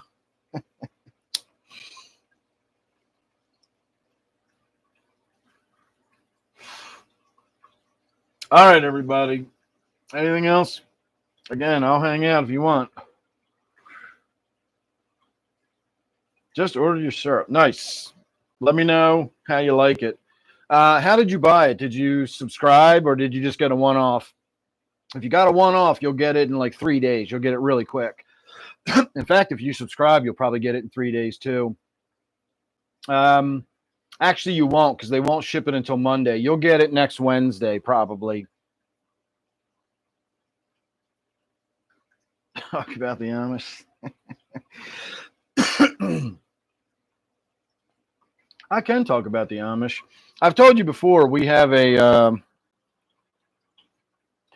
my local Walmart, there are Amish parking places now. Well, I guess technically they're not Amish parking places.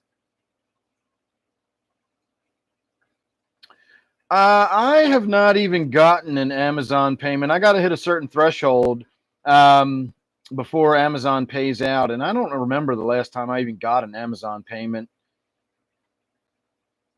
I don't really promote the stuff anymore. My videos, my one video is like a space heater video. That's where my money really starts rolling in. But that won't be till colder weather, which is going to be like the day after tomorrow. Um, so again, I don't know when the last time I got a check from Amazon is. Maybe eventually. Eyeball, how are you? I haven't seen you in a long time. Maybe if the money accumulates, like I got a rolling account, I'm assuming they don't just say, well, you missed the threshold this month and keep it. Although they may have changed the policy, and that may very well be what they do.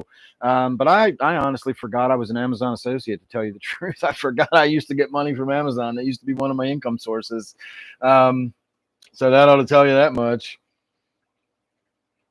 Well, yeah, I appreciate you still shopping on the link. And if you remind me, I can, promote it a little more, maybe shoot some videos and trying to do that kind of stuff.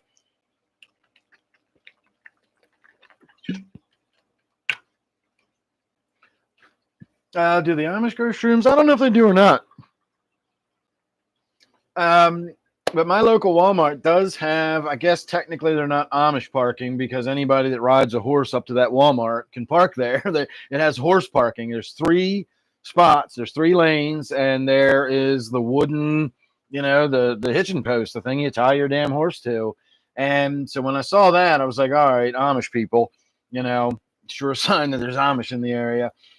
And so then we started seeing the signs cropping up on the ends of the street saying that, Amish crossing. It's got the little horse and buggy, like, watch out for the idiots. And it's specifically, I was thinking about this the other day, and this is why I'm talking about it. At each end of the one particular road where the Walmart is, if you get on that road and you go like away from the main street and go like down towards the farms, it bends around and it comes out all the way out onto another main street, and it's on that main street and on where the Walmart is. At both ends of that road is where the signs are for the Amish people, so they have to live somewhere on that road. I don't know why that just occurred to me the other day, but somewhere back there, one of those farms has to be the Amish farm. And I drive through there all the time, and I don't recall seeing any farm that looked distinctly Amish. I don't see Amish people walking around, or, people with a fucking horse. Most people have tractors out in their fields rather than a horse and a plow being pulled behind it and that sort of thing. Again, Amish farms are not hard to recognize. I've grown up not far from Amish country. I used to go to Amish country when I was a kid, and so I know what an Amish farm looks like, and I don't know where it is, but it's clearly around here. I see them on the road. I see them in their buggies and stuff on the road. So they're here. We don't spend money putting up signs saying, watch out for the Amish people. If there ain't no Amish people, it's not a prank. And I guarantee Walmart doesn't like put fake horse shit out in their parking lot to make it look like horses park there, just for the feel of it. They want to give that rural vibe of making it look like people come up here on the, yeah, it's a big hoax. There's no actual Amish people in the area. That's fake horse shit. They installed the horse stalls for nothing. But yeah, next time I drive through there, I'm definitely gonna look around. And they're real Amish. They're not the Mennonites. They're not the ones that dress like Amish but still drive cars and trucks and stuff. These are Amish people. I've seen the horse and buggies. I haven't seen the farm. I don't know where they're coming from. I don't know where the locusts, the nest of all the central Amish, where they're all coming from. I guess if you track their movements, you can zero in like you do with the honeybees and figure out where their hive is. It's called a hive? What is a group of Amish called? It's not called a hive.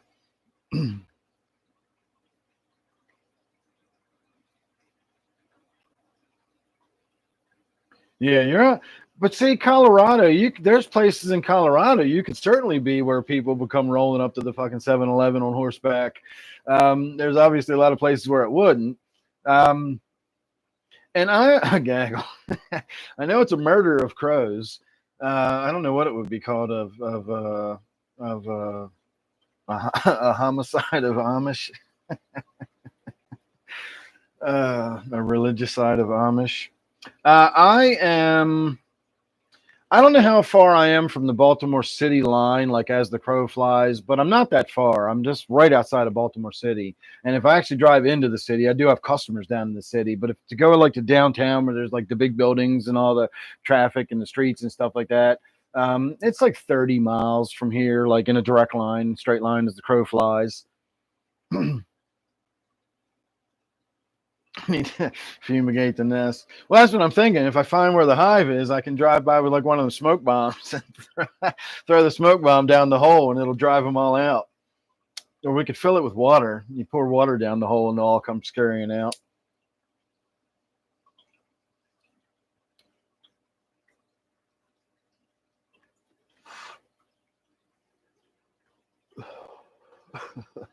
Fucking Amish. How have you been, Art? I haven't seen you in a while. I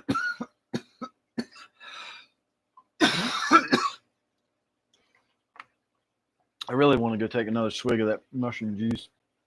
It's way too late in the night. And you don't even say yes, Zany. I know you're going to say yes already if you're still here. You are still here, Zany. You just commented. No, I'm not drinking any more of that mushroom juice tonight.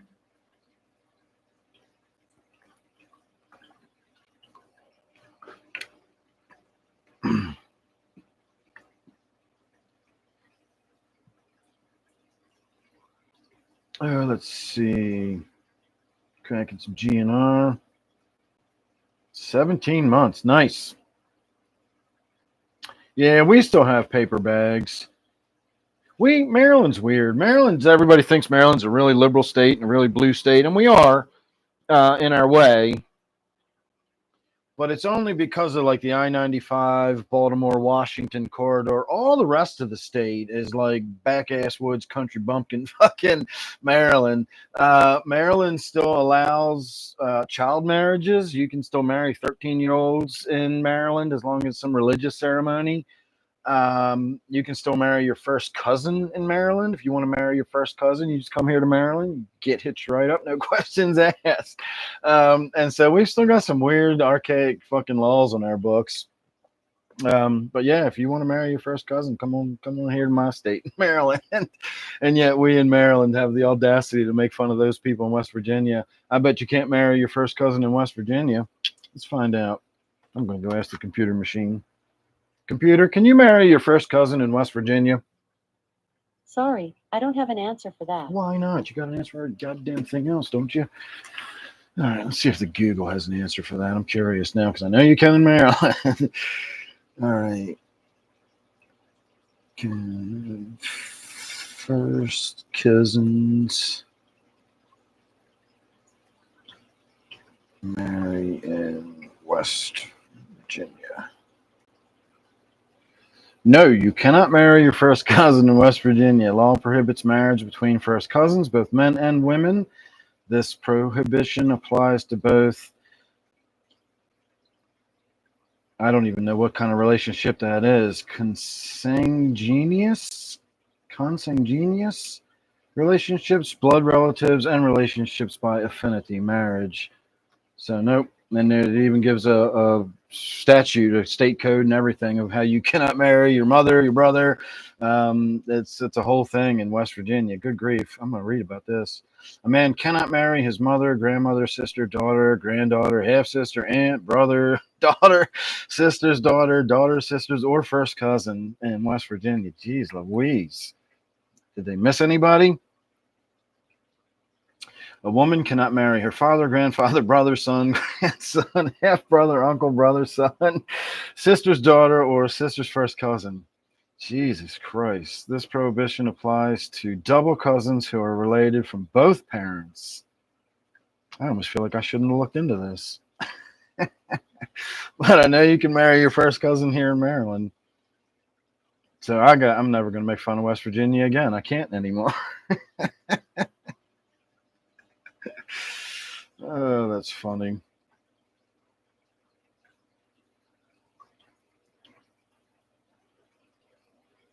Definitely need more mushrooms, shrooms.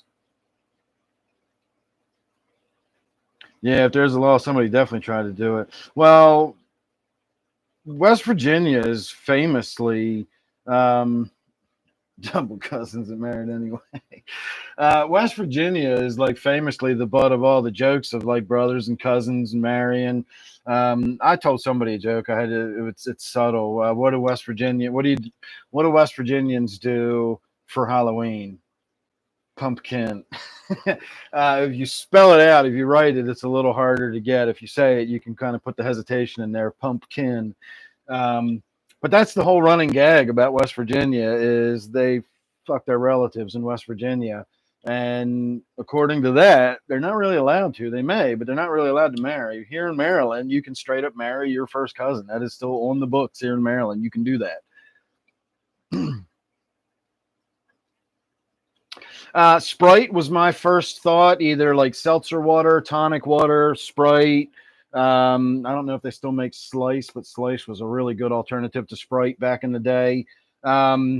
You can mix it in any of that kind of stuff. You could probably just pour it into water if you want, or if you like sparkling water or something like that. Um, I just swig it out of the bottle because I think it tastes good, and I'm just drinking it for the sake of getting it in me. I'm not necessarily trying to have a chilled, relaxing beverage for the evening. I just want to get the damn juice in me, so I swig it right out of the bottle. But I think it would be fine in Sprite. And again, the strawberry stuff might not be as terrible if it was diluted into Sprite or something. But swigging that strawberry stuff right out of the bottle was like drinking fucking Robitussin. It didn't have that licoricey flavor you get from Robitussin, but it had the chemically strawberry equivalent. It just tasted like fake chemical strawberry flavoring, and it was really strong and cough medicine-y. The grape is good. The grape tastes like you're drinking liquid fucking grape lollipops. It's delicious. I actually want to go in here and drink some more of it. I really do want to drink some more of it, but I don't. It's so fucking expensive. Again, getting it the cheapest way I can get it, it's still $37 for that little bottle. Buying the one off is cost me $47 or $48 or something for it. Look that up and see what it was now. So if you get it on subscription, which is what I did, where I've got it set up to get one per month, you get 25% off the price, and you get free shipping, and the shipping's like $11 or $12 or something. So it's a significant amount of money you're saving by signing up.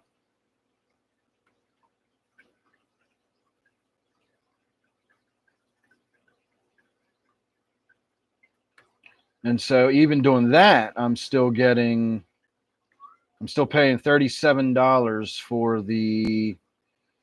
Let's find the mushroom stuff. That's THC.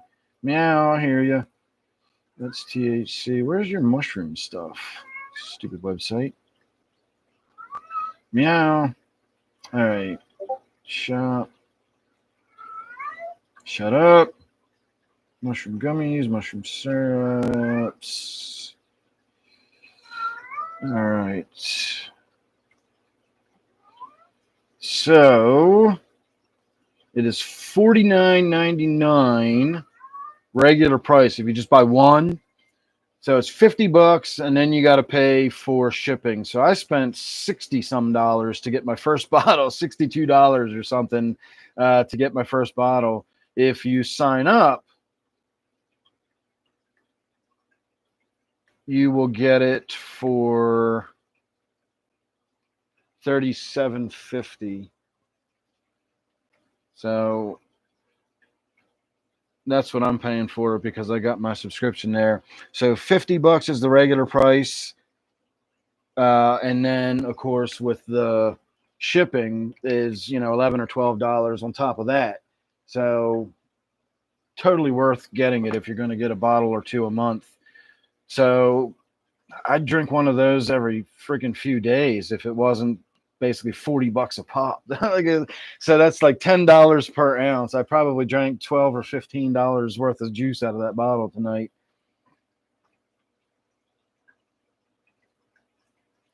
I had not had mushrooms in 20 years either, eyeball, until Steve gave me some a week or two ago of like real actual mushrooms in a bag, and I chewed them up and ate them, nasty mushroom taste and all that. And I didn't trip like I used to back in the day. I don't know how much you've been listening or you've been around lately. Um, but when I talk about like tripping, I mean like tripping, like where you're tasting colors and smelling numbers and you're really, really looking at your hands and shit's moving. And, that's what I think of as like tripping. Even when I was eating the real mushrooms, I never got anywhere in the neighborhood of doing that. I just had like a gram and a half, maybe, and just enjoyed this nice low grade trip, and everything was cool and chill and mellow. I got some nice visuals. I was laughing. I felt nice. But I didn't eat enough that I was just like, oh my God, I wasn't tripping. And so if you're, well, I don't know why I'm explaining this to you. You're not in this position where you're ever going to be able to have them. You're just pointing out that you haven't had them in 20 years. But if you do get an opportunity to do them again, I would definitely recommend it. Just don't go crazy with it. Just do a nice small dose. And I think you'll have a blast if you get the opportunity. I don't know if you travel or not. Let's see. That's probably true, Shamu.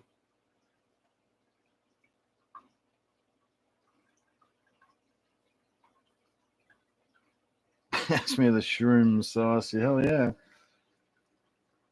So yeah, I would definitely let me see what that notification was. It's gonna be some sex thing.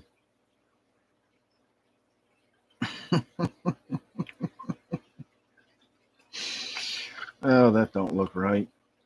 I'm not gonna share that with anybody. Seeing you trying to get me in trouble. Oh, let me switch back to all messages. Oh, I'm on all messages. Never mind. I'll have to switch back.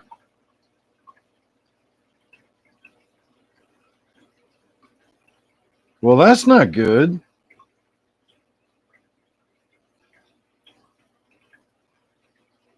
I don't have any tragic stories like that when I was tripping. I never did anything dangerous or got myself injured or anything.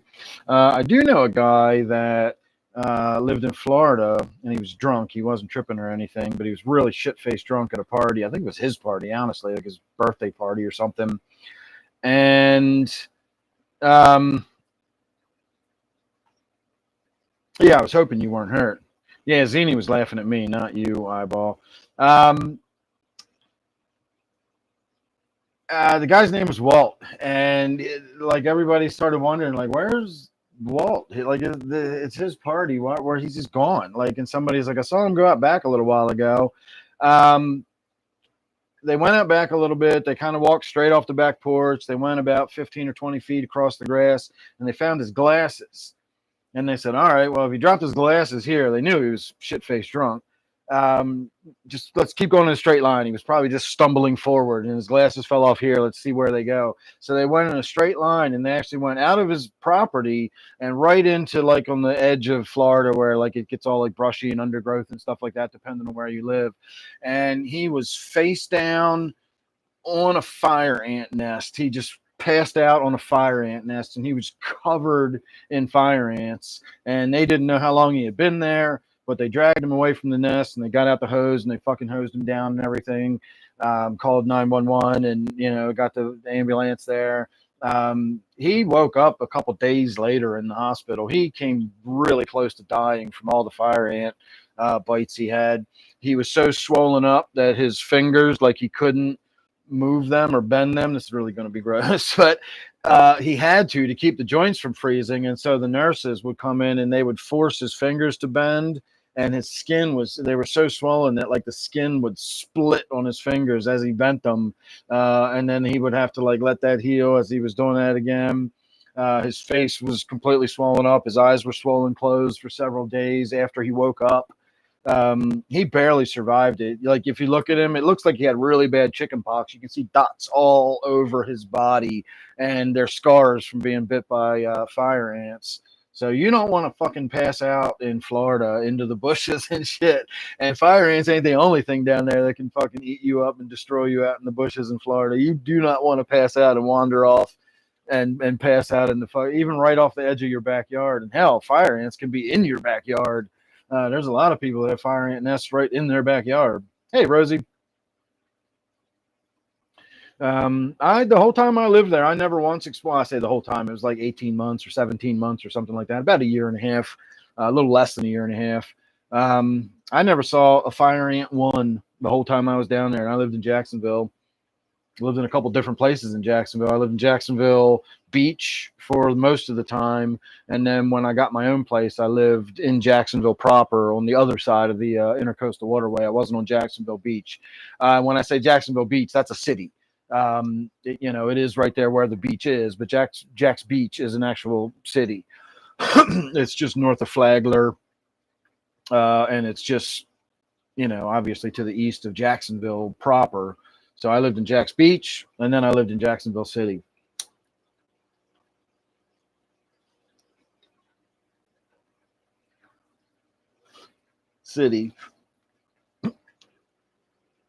Shirley, still lurking. All right, everybody. It's now 20 of 12-ish or something like that.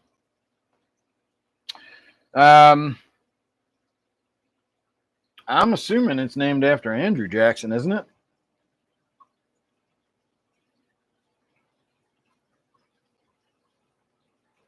We can find out.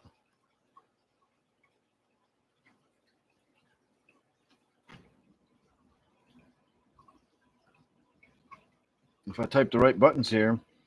Who is Jacksonville, Florida, named after?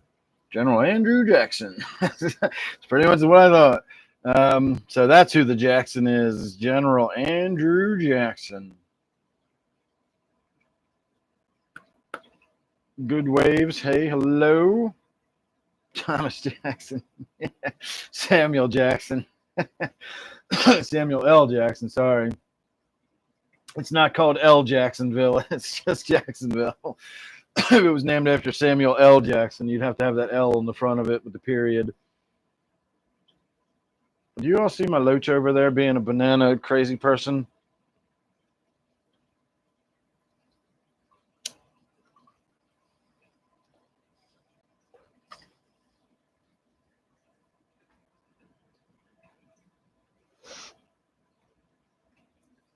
Samuel L. motherfucking Jackson. Hell yeah. They'd have to name it motherfucking Jacksonville. All right, everybody. I do have to get some food in my belly. This mushroom juice, this mushroom syrup, or what chocolate bars, or whatever, definitely do a thing on the appetite too. I haven't been snacking. I've lost my haven't lost my sweet tooth. I have been snacking, but not as much. And when I do snack, I don't just sit down. I was saying this the other night. I don't just like eat popcorn until I'm either tired of eating popcorn or I feel full. I just eat a little bit of popcorn now, and I'm like, okay, that was a nice snack, and I put it away. I've lost like 9 pounds since I've been doing the mushrooms and stuff. I've been working out more regularly. I haven't been taking my afternoon naps for the most part. I did today because I had a very late night last night. I had a late night. I showed you my pleasure den with all the glowy lights and everything. I don't think I'm gonna set that up tonight. I think I'm gonna go straight upstairs after this. Jackson Hole is Wyoming. That's a very different part of the country there in Jackson Hole. And I don't think it's Jackson's Hole. I think it's just Jackson Hole.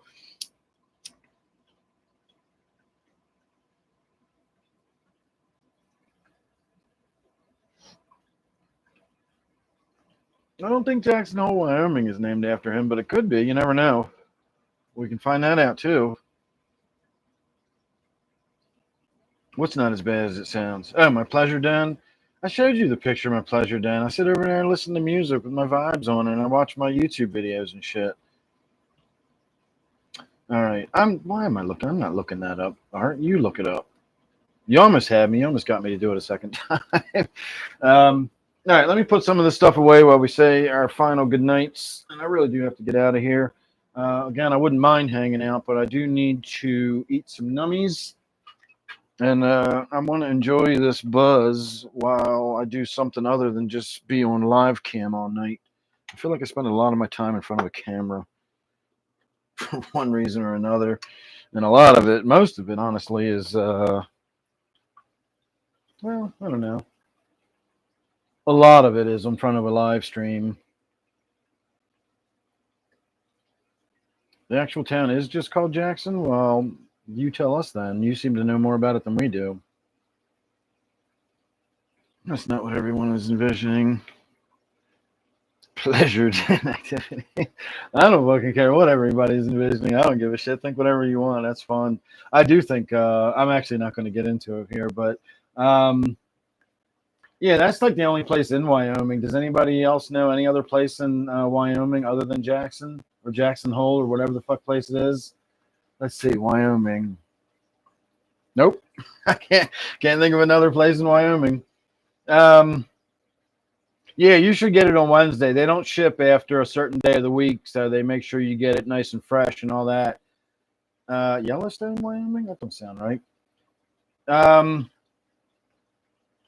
Star Valley? That don't sound right either. Casper, Wyoming? If you say so. Casper's a friendly ghost, if you ask me.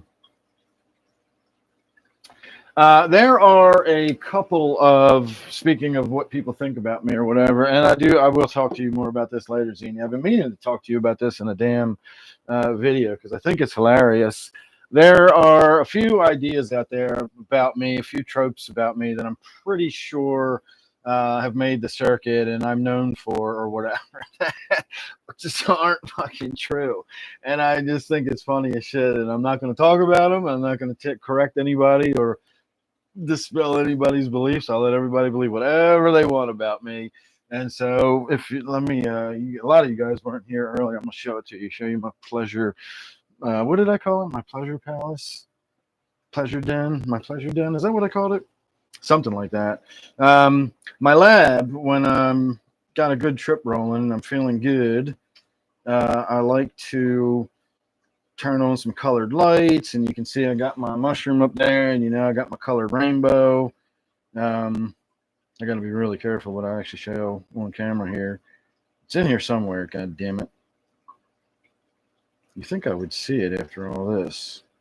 Nope, definitely not. Nope, definitely not. Nope. Oh, there it is. Oh, I only got one picture of my pleasure den, so I'll let you guys see that. Hang on, let me turn this stupid light off for a minute. That is my lab. You can see my little stool sitting there. I got my space heaters going. I got my glowing colored light changing mushrooms. This really bright light right here is an oil lamp. This big bright light right here, that's my space heater. I got another oil lamp down there on the floor. I got my colored mushrooms. And then sitting right in front of me, I got my tablet opened up. I've also got my phone with my music on my YouTube, and I'm watching videos on my tablet. And I just have a nice, enjoyable time. And that's my pleasure dome, my pleasure den. Well, I don't even know what I'm calling that. It's very cozy. Again, with my little space heaters going, my little oil lamps, I got the nice warmth, like a glow from the fire going on me. It's fucking awesome. I chill out there for hours listening to my music. And again, while I'm sitting there in all that glowy, warm, colory light, I got my boombox literally hanging from the ceiling, like right behind my head. So the music I can play quiet enough that it doesn't disturb my wife at 4 a.m, but right behind my head enough that like I can still feel the bass from the drivers hitting me in the back of the head. It's a good time. I'm 53 years old and I'm still doing the same shit I did when I was fucking 15, hanging out with my buddies in the basement at night with the colored lights on, eating mushrooms and stuff. Who could have asked for a better life? The Grand Tetons. We're not going to talk about the Grand Tetons.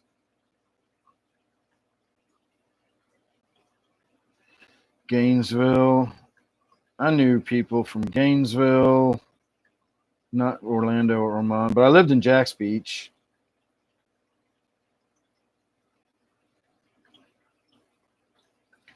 Let's see.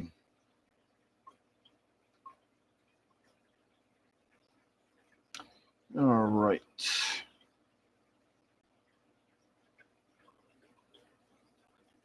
Love the Tetons. I love Tetons myself, especially Grand Tetons. All right, everybody. On that note, I am going to say good night to everybody. Um, it is Friday. I keep forgetting. It feels like friggin' Saturday. I don't know why. I feel like, um, not necessarily, not necessarily. Eyeball. There are limits. Yeah, we'll just leave it at that anyway. Um, it is Friday night, so we will be back again on Sunday. And Hamilton, you definitely have to check in and let me know what you think about those mushrooms once you get them and eat them. I went by what it said on the package. I don't know whether you got the syrup or the chocolate bar or whatever, but my first swig of the syrup, I did about a teaspoon. That was totally chill. And so I did like maybe 2 teaspoons on the next swig. And then my third swig, I did a teaspoon. And that was my first experience with it. Now I wouldn't have any problem just doing like a big sort of mouthful, like double tablespoon as one big go. It would probably be a lot more of a sort of onrush as it comes on to you. But I'm not even slightly concerned about like tripping too hard or took too much or anything like that. Cost is the thing that I think would be the limiting factor at this point. So whatever you got, enjoy it, and let me know how let me know how you did with it. Oh, thank you, Mary. Appreciate it. All right, Iceman, thanks for hanging out tonight. Eyeball, good seeing you again. Shamu, hanging out again. Nice to see you. Well, Miami's got the Cuban everything there, Shamu. Literally Little Havana. So, all right, everybody, we're going to wrap it up on that note. Tune back in Sunday night if you're not a member. Well, again, I'm just going to be back on Sunday night whether you're a member or not. So tune back in on Sunday night, and we'll see how it goes, whether I've got any mushroom juice left by then or not. I'll try to have some mushroom juice left by then, and we'll see if we can have some fun on Sunday night again, too, because I do enjoy these mushroom live streams. I do have a lot of fun when we do this. So... Yes. You put 3 salts in your tank, Shamu, or 4. It depends on what you want to do. All right, everybody, we're going to call that the end, and we are going to say good night.